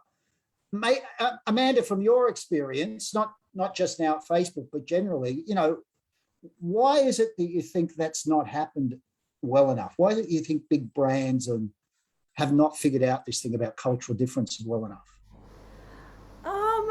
To be honest, I think that they may have figured it out, but I think there's always limitations when it comes to how they're going to create, you know, the productions, the assets, all that kind of stuff. So the investment, I think, is very prohibitive. And so, you know, operating out of a central headquarters, stuff like that, shared assets, you know, I think we have to recognize that budgets are, you know, especially now, I think everybody experiences it now, you know, it's really a tightening of the purse strings. So unfortunately, I think it could be attributed to part of that as well. Because I know that people like Dave and a lot of people on the ground work really hard to try and uncover and surface these insights, but just getting them out is sometimes a little bit prohibitive. Yeah, bit difficult, that would be my right? thought. Yeah. I mean, one of the interesting things about the COVID times with me is that there's a history that whenever the world's in crisis or cultures are in crisis, we tend to both look for the lighthearted, fun stuff to view or watch or entertain ourselves, distract ourselves with, but we also tend to turn inward a bit and look for, you know, something more genuine or something more within our culture. And I'm just wondering, you know, are you seeing that through with the work you do at Line? Are you seeing people more interested in their own cultures, or is that just not happening? Am I off track? In their own cultures, I would say it's different, right? The thing is, like, you know, but culture is definitely important. We also see the same thing, like, you know, we're talking about Western and Eastern. But within Eastern itself, because there's a lot of nuance different. And that is why, you know, at Line, we also do a lot of localization in Thailand, because a lot of times you cannot just pick whatever it works in Japan and Korea and put in Thailand, even though we are, you know, look-alike. So that is one nuance, right? I think it depends on if the brand actually pay attention to that. And you know, like, especially in Thailand now that we are going through a bit, I would say, a cultural gap even within the generations. That you start to see a lot of conflicts in terms of political views and stuff happening. The new generation using a lot more social medias and news going a lot faster. So, like, you know, brand has to be quite, I would say, sensitive to this kind of stuff, and then they would do well in terms of, like, you know, how they approach different demographic or different cultures in each, I would say, each country, not even in Thailand, right? Like, it is happening everywhere. Yeah. And Kunal, what do you think? Do you see people in Thailand being more interested in their own culture? Are they more interested in looking outside? What has COVID done for that sort of interest? I think I would not say culture. I would say their own generation. As I say, they realize of the generation gap that we widen, and I think they are looking for something like generation heroes that they more interested than other culture. Basically, the influencer, because as I say that if they kind of are living together with families and then they don't know how to express themselves in the way they want, so they're looking for somebody else that doesn't have to be other culture, but somebody that can lead them give them inspiration and motivation. And Right. yeah, That's interesting. So this discussion about generations is something actually Neil sent me wanted to know what the rest of the panelists thought was really happening in terms of the different age groups and how the impact of COVID has had on the different age groups. And maybe, have you got any thoughts on that? Any of you on how the impact is different for different age groups? I'll start then. So I think in the macro levels we see, right? From how people on the younger age has more exposure to social medias and technology, so that the information flowing through them quite fast. Good things and bad things, right? Either they get the right information, also they can also be influenced in another direction with the bad information as well. Why the older people still, even though migrating to a bit more technologies and social media, but they're still looking at traditional type of I would say medias that they consume contents. But again, if we look at the macro levels and we go to the brand levels, now the picture is a lot more blurred, right? Because we can't just say generalizing the younger age group into just this group only. In some of my previous work, we also see, some of the time people have generalized idea into if it's going to be gamers, it's going to be male, younger generations. But when we look at the actual usage in terms of application or, some of the gamers, you start to see some of also middle-aged man, middle-aged woman, or even the older one who can be also more like a heavy gamers as well. So macro level, yes, but micro levels, I think it's depend on, how do you test it out and how do you see it? If from your test, your causal inference actually tell you, this is actually related to your brand as well. Yeah. What about you, Kunot? How do you see different age groups reacting to what's been happening? And what does that mean as we go forward?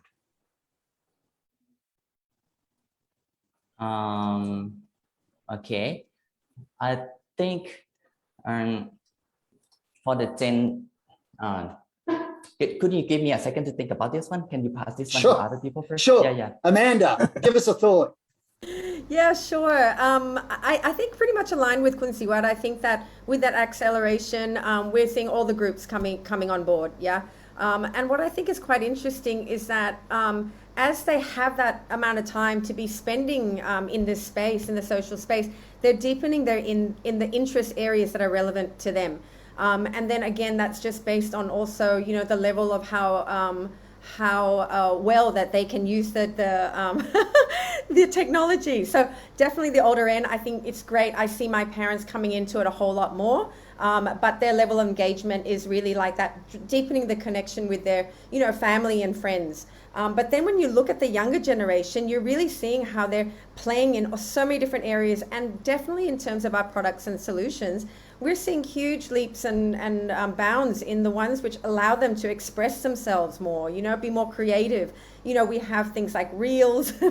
So we just see like a lot more of that kind of engagement. It's putting themselves out there. So again, it sort of comes back to if businesses can and look and understand at the different groups and then figure out like how they're going to connect in the way that taps into those specific interests, that's going to motivate and keep them, with their particular brands. That would kind of be where we're looking at as well. Neil, what have you seen? I know I've read some of the stuff you've been writing about it. Give us the 60-second snap of what you've been seeing. Well, I mean, there's a couple of lenses. One, obviously, because I've been teaching online since the start of COVID, and it's pretty clear from interacting with the students, actually, and the counselor to some of them, that they are really not happy. They're very stressed. They find it really difficult learning online, really tiring, a whole load of issues. And it's the first thing that you have a conversation with a student they talk about.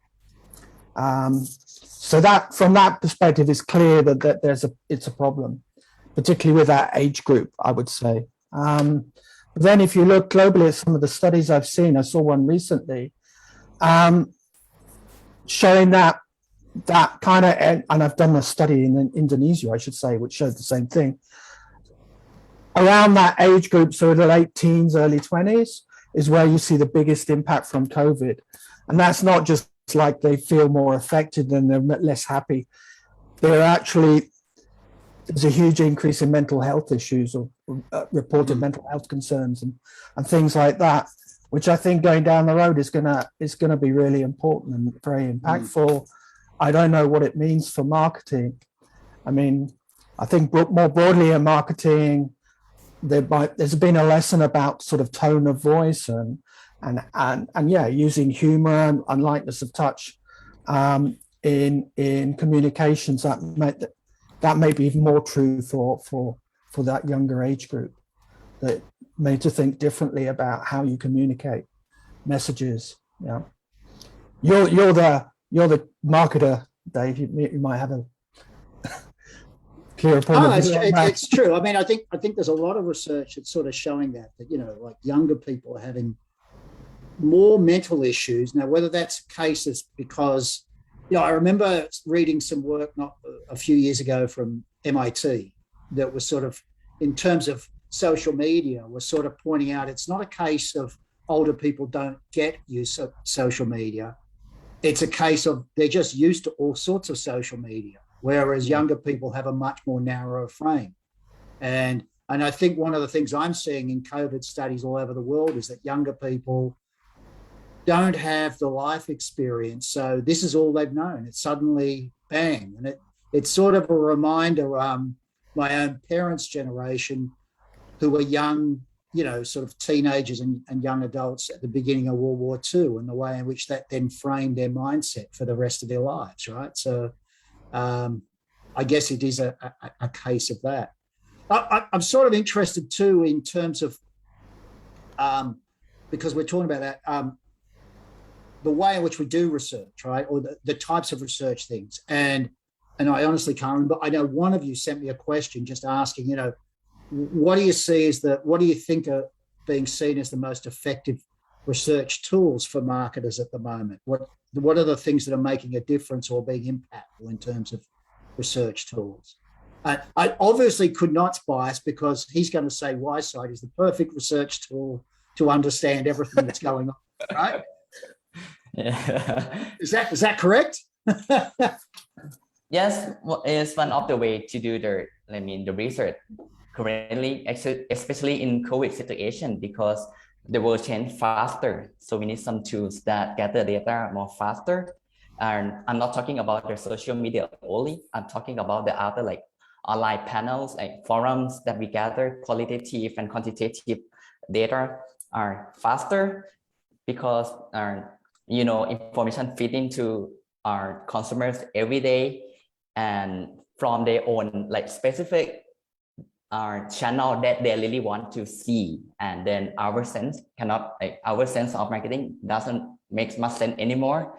So brands need some kind of tools that gather data fast, tracking what they change, finding the trend for their consumer. And yeah, social listening is one of the things. Right. Yeah, of course. Well, I guess I've got to ask this question, because like Amanda, what would you say is the right types of approaches to market research that people should be using?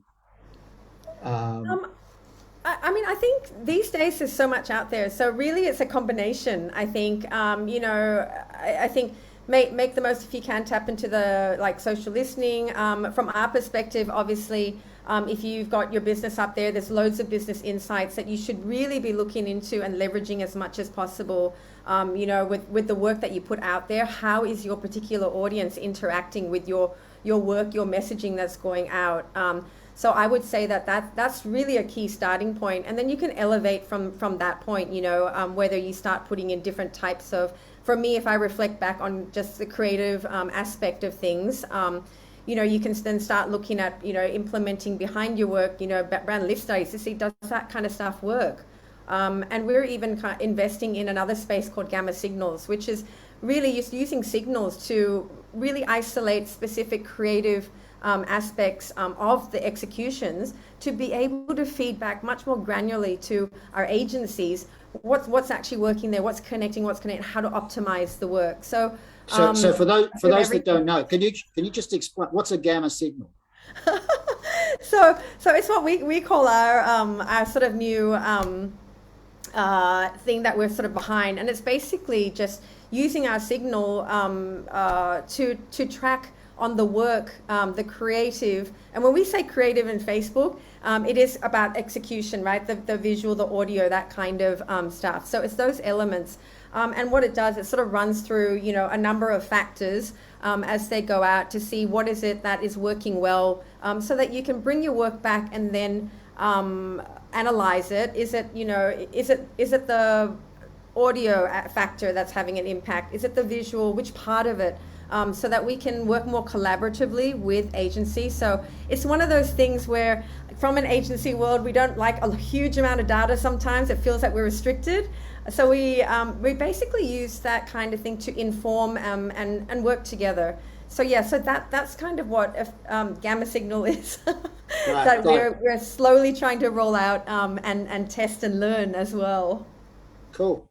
And Kusi, what do you think? What's I know you're going to tell me you have gamma signals as well, right? So. No, I would say in general, like I would imagine there's two things, right? Like, either what information that you have from, can be in the general market from like, you do social listening, you look at the reports, you look at the surveys that people do, and that would help you to form some hypothesis for you to be able to test your ads, your content, and also channels from it, right? But again, like, usually when we talk about data driven, we stop there, but usually that's this very, very broad picture, and that doesn't really get you to the optimized levels of how do you actually use your content across channel. And then like, it's getting to what Amanda says, like you start to breaking down your contents into several things that you want to test. You're working more like a scientist rather than like, maybe in the past. And then you're like, what if I'm tweaking this? What if I'm using this like for this age group? That is actually, get me a bit more in terms of response and so forth, right? Because a lot of time, like when we use generalization, and as we see, and many marketers would do, right? Like, you put out the ad there in this channel, you think it's going to work, but it doesn't work. And then you don't know why, because you don't really prepare for that. Yeah. And then you do the same thing. Yeah. I would say, like each tool has its own difference. Like even ads or putting content into platforms can be a tools as well, because you see the impact actually getting from there. So like that's how I would choose. Now, we've just had a question come up from somebody in the audience about what do you think is the one big thing or big area that will go back to the way it was pre-COVID? Is there something that you think we've gone through all this 2 years, but then next year it's going to go back to the way it was? I'll answer that first then. I think I have a criteria. I don't think we have like a data from that, but one of the criteria and see some of the surveys that I see so far is like either the user like it and the provider like it or not. If the two answer is no, usually it will go back. For example, actual travels, I think that will go back once the COVID is disappear. The traditional educations, I suspect it might go back, and you could help answer. I think student doesn't like it, teacher doesn't like it. And we're talking about like, the traditional education, right? Not the professional educations. But the one that will stick and people like it, like could be, for example, the telehealth on some type of the patient, for example. The patient like it doesn't have to travel. The doctor like it because he gain more. Or, e-commerce. Yeah, that's the part there. where people Yeah, get I'm in sure and then they start- e-commerce is, we're on a pathway to buying everything online eventually. You know, that's Yep. not going to change. Yeah. But you raise a good couple of points. What about you? Sorry, just stopping myself from choking here. Kunal, what do you think is something that's going to go back to the way it was? I think many physical activities, some of it will go back to the normal. Okay. I would not say that, okay, we have a say new normal and now it's become normal. I think we are in between the transition. So it's not, I think there's not much thing that's gonna be totally come back to, I mean, before the COVID, but maybe something that is now is over, kind of like overboard of there. Like we don't have much physical activities. And when it's come back, it's gonna come back to just the normal state, the transition state. But will not come back to the normal state anymore, like the early, the things that before the COVID. Yeah, that's what I think. Yeah. Yeah, fair enough. What about you, Amanda? Look, I probably am pretty much aligned with them. I think that, you know, physical activities, as indicators around me, you know, people have felt so disconnected from, you know, humanity for so long. Just getting back and having that experience, I think it fulfills that part of us that's been missing for so long. Well, maybe to your point, escaping from the space we've been stuck with another person for so long. So I think as indicators go, absolutely that, and then almost a new reality, right? So the new experience of how we go about and doing things and in a more hybrid kind of way. So it'll be really interesting. I'm excited for the future. What's happening now? Good. What about you, Neil? The obvious thing, I guess, is true that, are you picking up that students want to go back live? Yes, of course. They want to mix with their classmates and interact and everything. But maybe I can make a plea for not going completely back to the way things were. Like if I think about teaching, just pick one example. With Zoom, if I wanted to get Amanda to come and teach a class for me, it's really easy to do. Yeah. So one of the advantages of sort of the online is inclusivity, I would say. Yeah. And let's make an analogy on market research. One of the things I bang on about a lot with clients is because they tend to like, we're doing some research in Thailand, let's go to Bangkok. And I'm like, well, Bangkok's not the whole of Thailand, and actually people up country may be a little bit different from. Now with Zoom, there's an opportunity. You can have someone in Chiang Mai, someone in Khon Kaen, someone in Bangkok in the same group. I haven't seen people doing that so much, but I think it's a huge opportunity for research. And to be honest, Neil, Namal, who was our first speaker, I worked on that campaign that he was presenting. Yeah. And that's exactly what we were able to do. We're able to actually hold focus groups with 5 people from all different parts of Thailand or all different parts of Indonesia. And it was really interesting and eye-opening because, of course, most of Namal's team and most of the agency team I was working with only know Bangkok. Yeah. Right. And to actually have, you know, in this, it might be Kunsiwat is coming to you from, you know, somewhere up north, and suddenly in the same group, him saying, well, actually, that doesn't apply here. And then you would see everybody sort of go, what?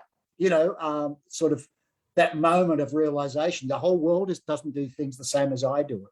So I think that's really been interesting.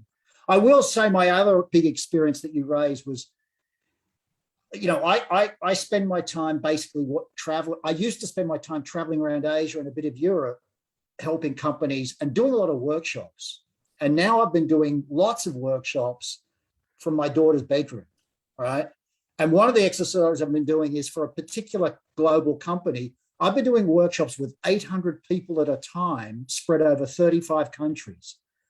And guess what? The reviews have been the best reviews for workshops I've ever been, which either tells me that this is a better way to do it, or they just don't get to smell me and get put off by my body odor, you know, one or the other. So, Anyway, with that, we've run out of time. So listen, thank you to all four of you for your thoughts, for sharing some different ideas. And I'm sure that as we move forward into 2022, we're all going to take those lessons and go forward and do a much better job. So thank you very much to everybody. Thank you. Thank you, Carl. Thank you, Thank Carl. you. Thank you. And so it's now my pleasure, as the team in the background changes some things over.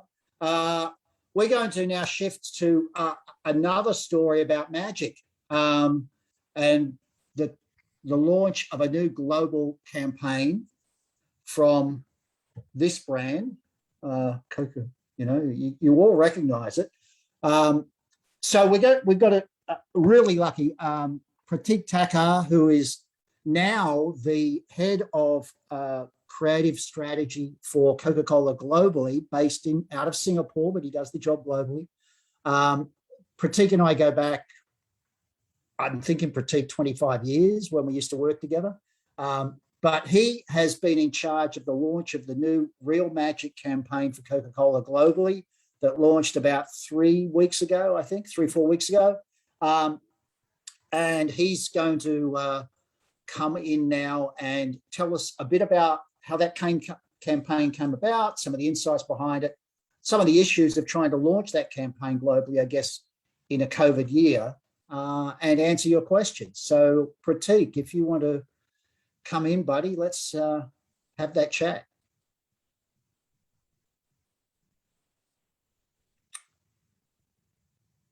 Hello? He's disappeared on me. Can you? Oh, there he is. Can you hear me? I can hear you. Yeah. Don't know if we're seeing you yet. Yeah. No. Thank you so much for inviting me and for this time to everyone. Basically, it means a lot. At Coke, we believe in connecting with people, and this is the perfect time to connect. So just a moment. By the time I share the document. No, Pratik, I know because I was watching you. I know you were talking at another seminar like 12 hours ago, right?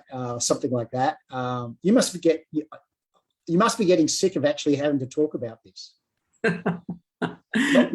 No, not really, right?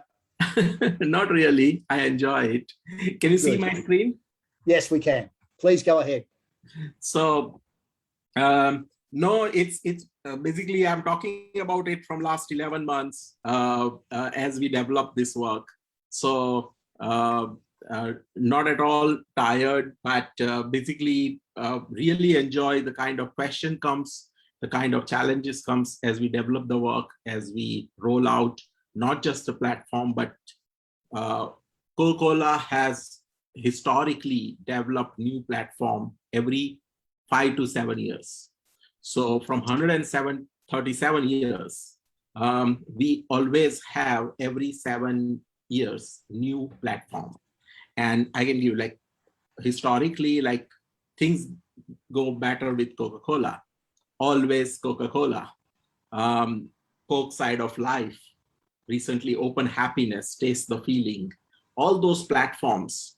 Basically, when we develop these platforms, we not just take care of whether it's true to the brand, true to the consumer, all those elements, but also it needs to operate in a very wide spectrum, because it needs to work for Christmas, it needs to work for FIFA World Cup, it needs to work for Olympics, it needs to work for summer campaign, it needs to work when we talk about our product, our product itself, when we talk about cultural leadership, when something goes wrong, and when we talk about humanity, when we talk about, so that time when we bring people together as one of our core values, that we need to talk when we talk about Coke with meals, as a lot of people consume.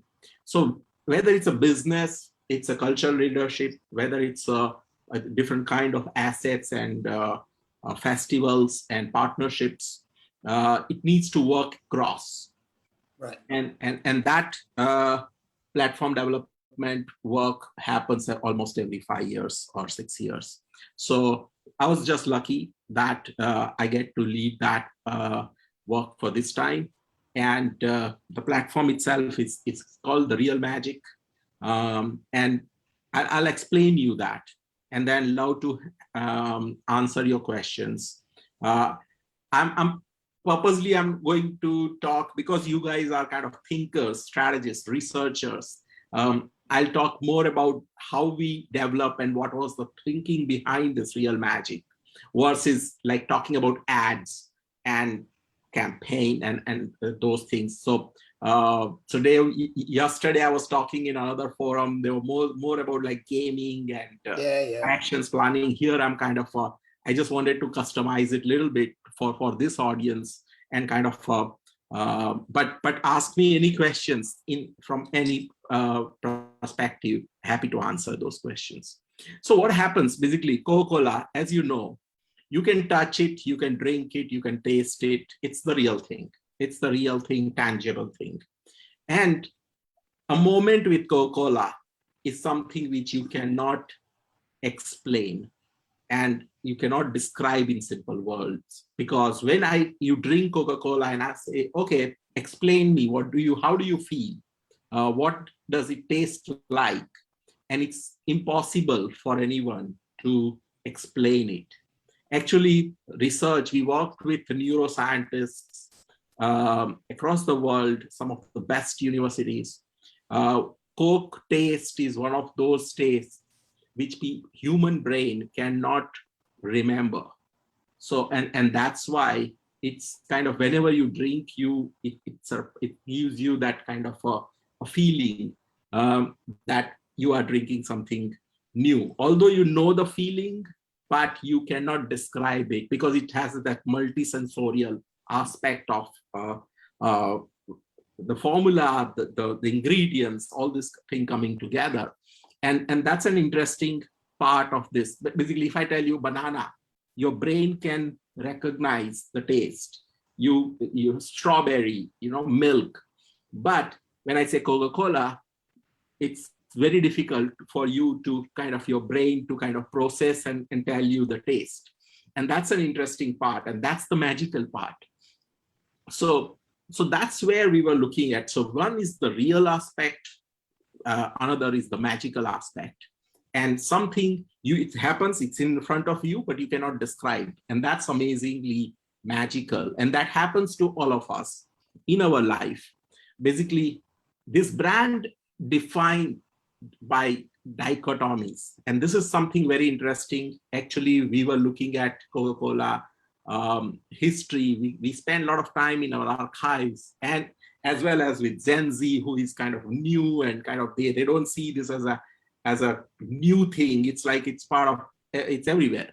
So we go back to our roots, and we go back to people who may not give much importance to this drink. It's another soft drink, so what? And then we have to appeal to that. So when we go through that kind of tension, one of the things came out in this exercise that we have so many contradictions in this brand, and that defines the typical marketing. Like we usually say, what is the unique selling proposition? What is that single-minded propositions you are kind of telling or asking consumer to understand? Or what is that superiority claim? Now here, we are saying all these things are not needed. We are not going to go with the single-minded propositions or unique selling proposition. Here we are going to talk about multiple contradictions. And that's where it becomes an interesting thing, that it's real, as I said, it's magical, it's authentic. It's a very authentic brand. Very difficult for a lot of competitors to copy it. There are a lot of, many of you know that how many brands try to copy it, but they could. But authentic is also sometimes you can pinpoint. When you have something very authentic, you can pinpoint and you say, yes, this is why it's authentic, but it's secret. So it's it's genuine, but it's unbelievable in terms of its kind of. So it's kind of it's for all. Every nook and corner, you will find Coca-Cola, whether you drink Coca-Cola in Somalia or Switzerland or White House or Singapore or anywhere, it's the same Coke, right? As Andy Warhol, famous artist, he mentioned that money cannot buy a better Coke. Whether you are a Joe on the street or you are a president or a Hollywood star, you drink the same Coke. And that says a lot about this brand. And so when we look at this, it's a very humble brand. It's an accessible brand. It's not something you don't, and that's why it's available on the hawker stall or it's available on the rooftop of 5-star hotel restaurants. It's the same Coke. And that's what, and it has this iconicity, but it's extremely humble. It celebrates everything from Eid and Ramadan to Deepavali, to Christmas, to FIFA World Cup, to Olympics, to Special Olympics. And that makes this brand something iconic. And then it's 137 years old, but we are kind of always targeting to the young generation, the youth, and we always talking to Gen Z and Alpha in the future and all those. So it's kind of there is a dichotomy, and that makes this brand very interesting. And that's the insightful part we uncovered this time. And we thought this is something which we are, and Coke, when we do marketing, it's not just really feel that it's our duty to go to the industry like this forum and talk about marketing and kind of bring new perspective in the marketing as a whole, rather than just a soft drink marketing or kind of doing things for our campaigns. And that's where this is something we thought it's powerful. And this is, and something we also see that it's for us, life is full of magic, all of us. As you can see that some of the very simple things in life, right? Mother's recipe, it's so real. It's like we all know what is mother's recipe, but you cannot describe it. You cannot put a logic to that. First kiss, first love, you cannot describe it, right? When Ronaldo or Messi scores a goal in a final match, it happens in front of you, but you cannot describe it. You won't be able to do justice to that magic, right? So that's the thing we were looking at, and we says, a stranger helping someone on the street, how can you describe that? Yeah, and that's real magic. That it's not the abracadabra magic. It's not that, and we wanted to make sure that we stay true to that. Coca-Cola is not the magic from kind of coming out of the hat, but it's the magic of humanity. And that magic, we realize that only Coke can do kind of thing. Also, very few brands can talk about it and stay true intrinsically from the product perspective, like it's a magic inside the bottle, which no one can describe, and extrinsically, when you talk about the humanity, both sides, right? Because again, we always want to go back as a strategist and insight champions, all of you. We always go back and connect with our product and then talk larger than life story. So we wanted to make sure that that happens in a right way. And then, so we coined that, and Dave, you know this, I actually learned from you all these things. It's basically what we call core creative idea, which at Coca-Cola we developed. And that needs to be extremely simple. It needs to be very concise. And that every word means, so it's Coca-Cola invites, it's inviting everyone, not a special group of people, everyone to embrace the magic of humanity. And that's where Coke magic is different than Disney magic. Then Coke magic is different than the other. And that's where we spent significant time discussing that how we are different and what we are not also, because otherwise it can become kind of everything is magic then. So we went into that, and then we realized, and this is very important in today's time, and it has been always, real magic thrives on differences. Coke, one of the core values of Coca-Cola is that we bridge the divide. Bridge the divide between societal tensions, cultural differences, all geographical differences. And we thought that this works very well when we talk about real magic.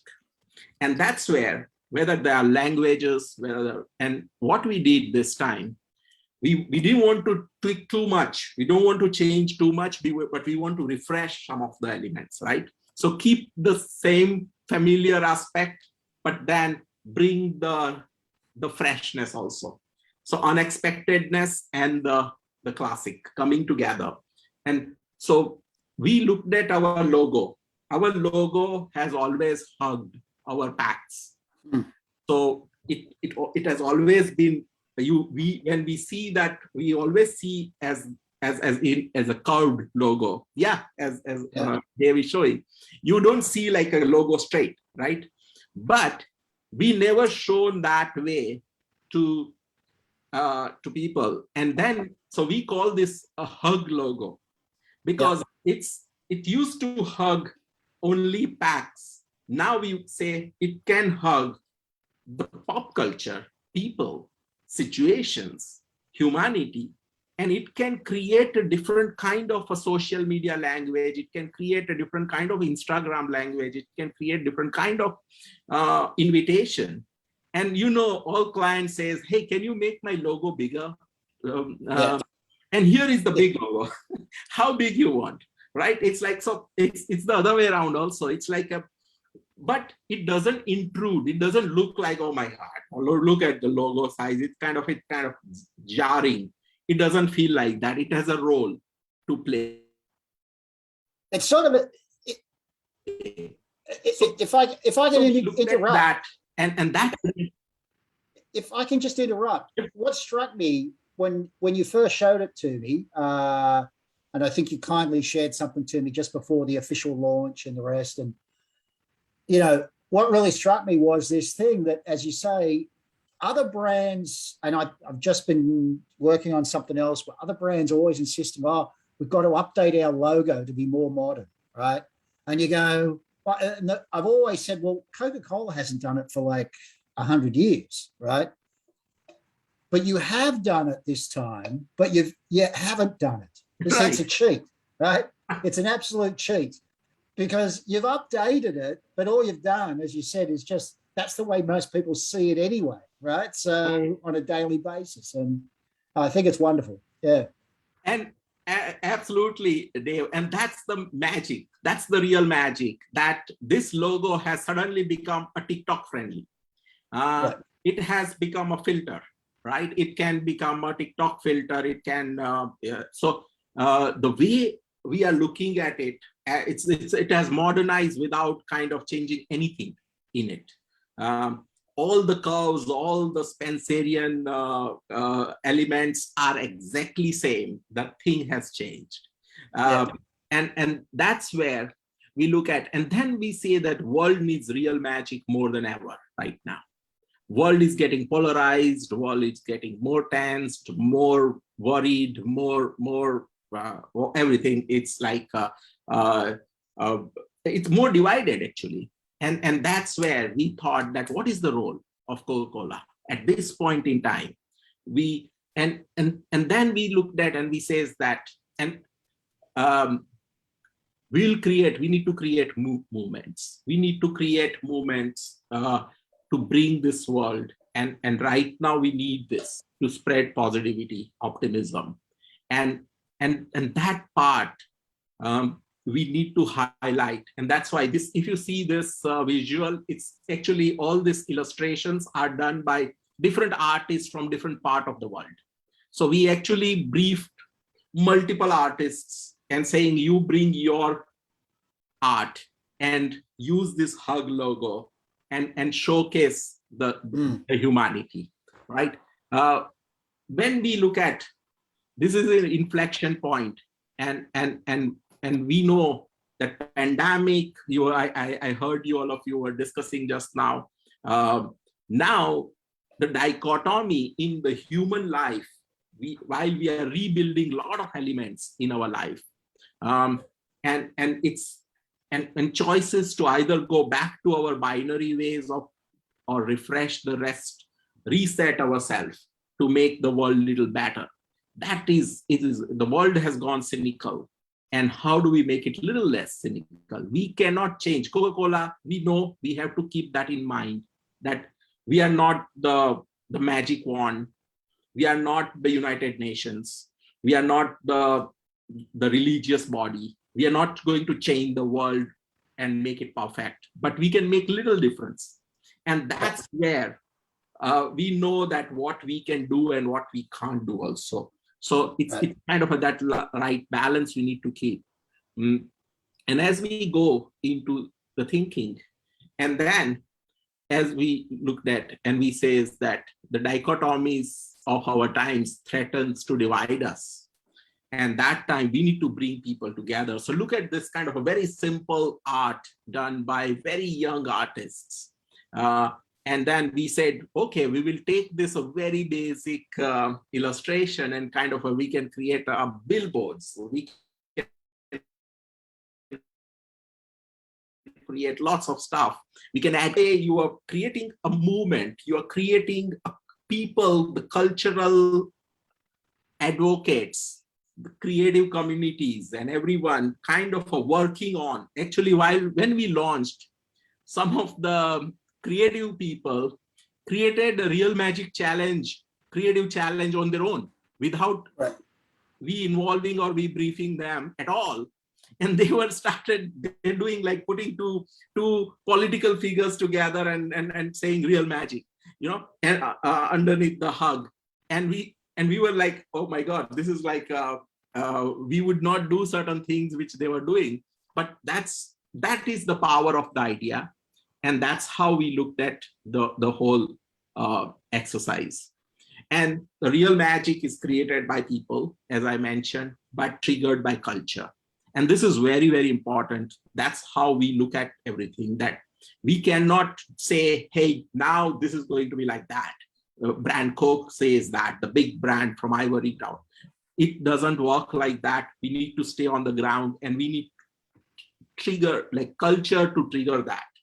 And that is extremely important. So we get artists to go paint walls, make things kind of different. And those elements have started working very well. And then imagination takes place.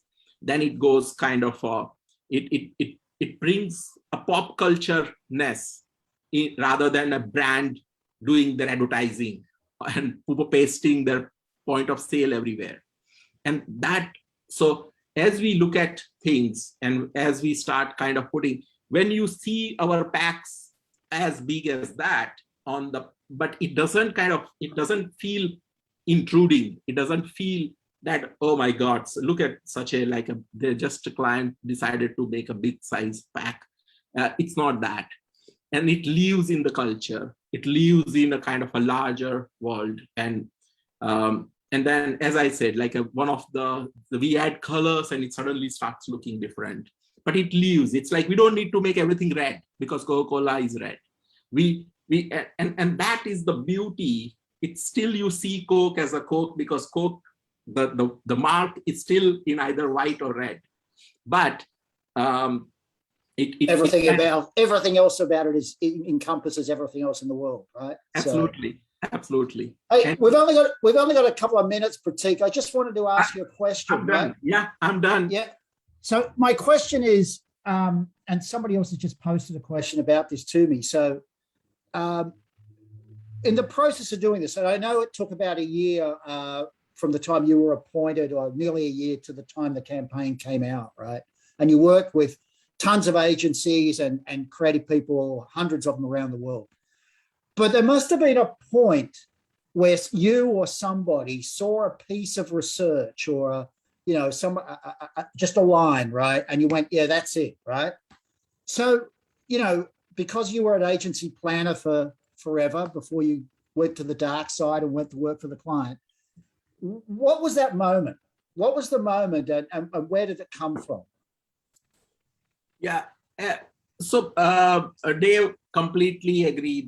So that happened in around March, April.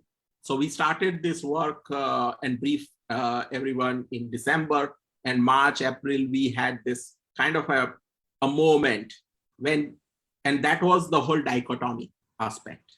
Dichotomy, and as you know, Dave, you have worked on Coke and researched Coke and strategized Coke for many, many years. And we have never seen this dichotomy aspect. And it was not coming from the brand itself, but it came from what's happening in people's life. And when we were talking to Generation Z, young audience across different markets in Shanghai, again, I was listening. We were doing all the virtual focus groups, and we were just kind of discussing with them certain issues. One thing came up that our real world is now, majority of real world lives in virtual world. So this is virtual world, but it's real world too. And that was a big moment that suddenly when gamers are playing games and they are talking to each other and they are simultaneously sending message on Discord and all the Fortnite players are connected. It's a virtual world, but in their life, it's a real world. Right. They don't see that, oh, now I'm in a virtual world, after half an hour, I'll go to real world. No, it's not like that. And so our real world has like a majority of share the virtual world has taken, and suddenly it has changed. So when we started discussing this real world and virtual world, and then real and magic, because virtual world was always for us, for this audience, this age group, it was magical. Virtual is magical. It's some Disney world or Netflix world, and then our real world is my home or my office. But then that thing has changed. And now people talk about metaverse and people spending time there, spending money there and everything, and attending concerts and everything. So that's where we thought about this dichotomy. Not contradictions are not bad. Right. Contradictions, because we always see contradictions as a bad thing for brand. We have to synergize everything. But here we said, no, we don't need to synergize everything. Actually, contradiction can be an advantage. And so, right. So that's where I hope I answered your question. No, that's great. That's great. It's actually, while you were talking, it made me remind me of what, I think you missed it, what Kunal was saying early on, when she was talking about collaborations as well. I mean, the world has changed so dramatically because of devices and interactions. And as you say, what's our virtual world? What's our real world? Who knows, right? It's sort of all over the place. Absolutely. Hey, Pratik, this is fantastic. I know we've run out of time. I'm really sorry, buddy, because we could talk about this forever. You and I will talk about it offline. But thanks very much for your time today. And I'm just going to hand it back to Grant.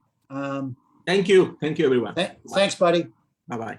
There you go. David, Pratik, thank you for the last discussion on it. Great stuff. And I'm going to pick up on one of your words, Pratik, and that is Coke magic is different from Disney magic. And I think through the presentations that we've seen today, there's hopefully a little bit of magic for everyone, or if not, some lessons and life experience that we have picked up today on the changes that we've experienced, and importantly, how we see the future. A lot of great stuff in there. I'll just pick up on a couple of points on it.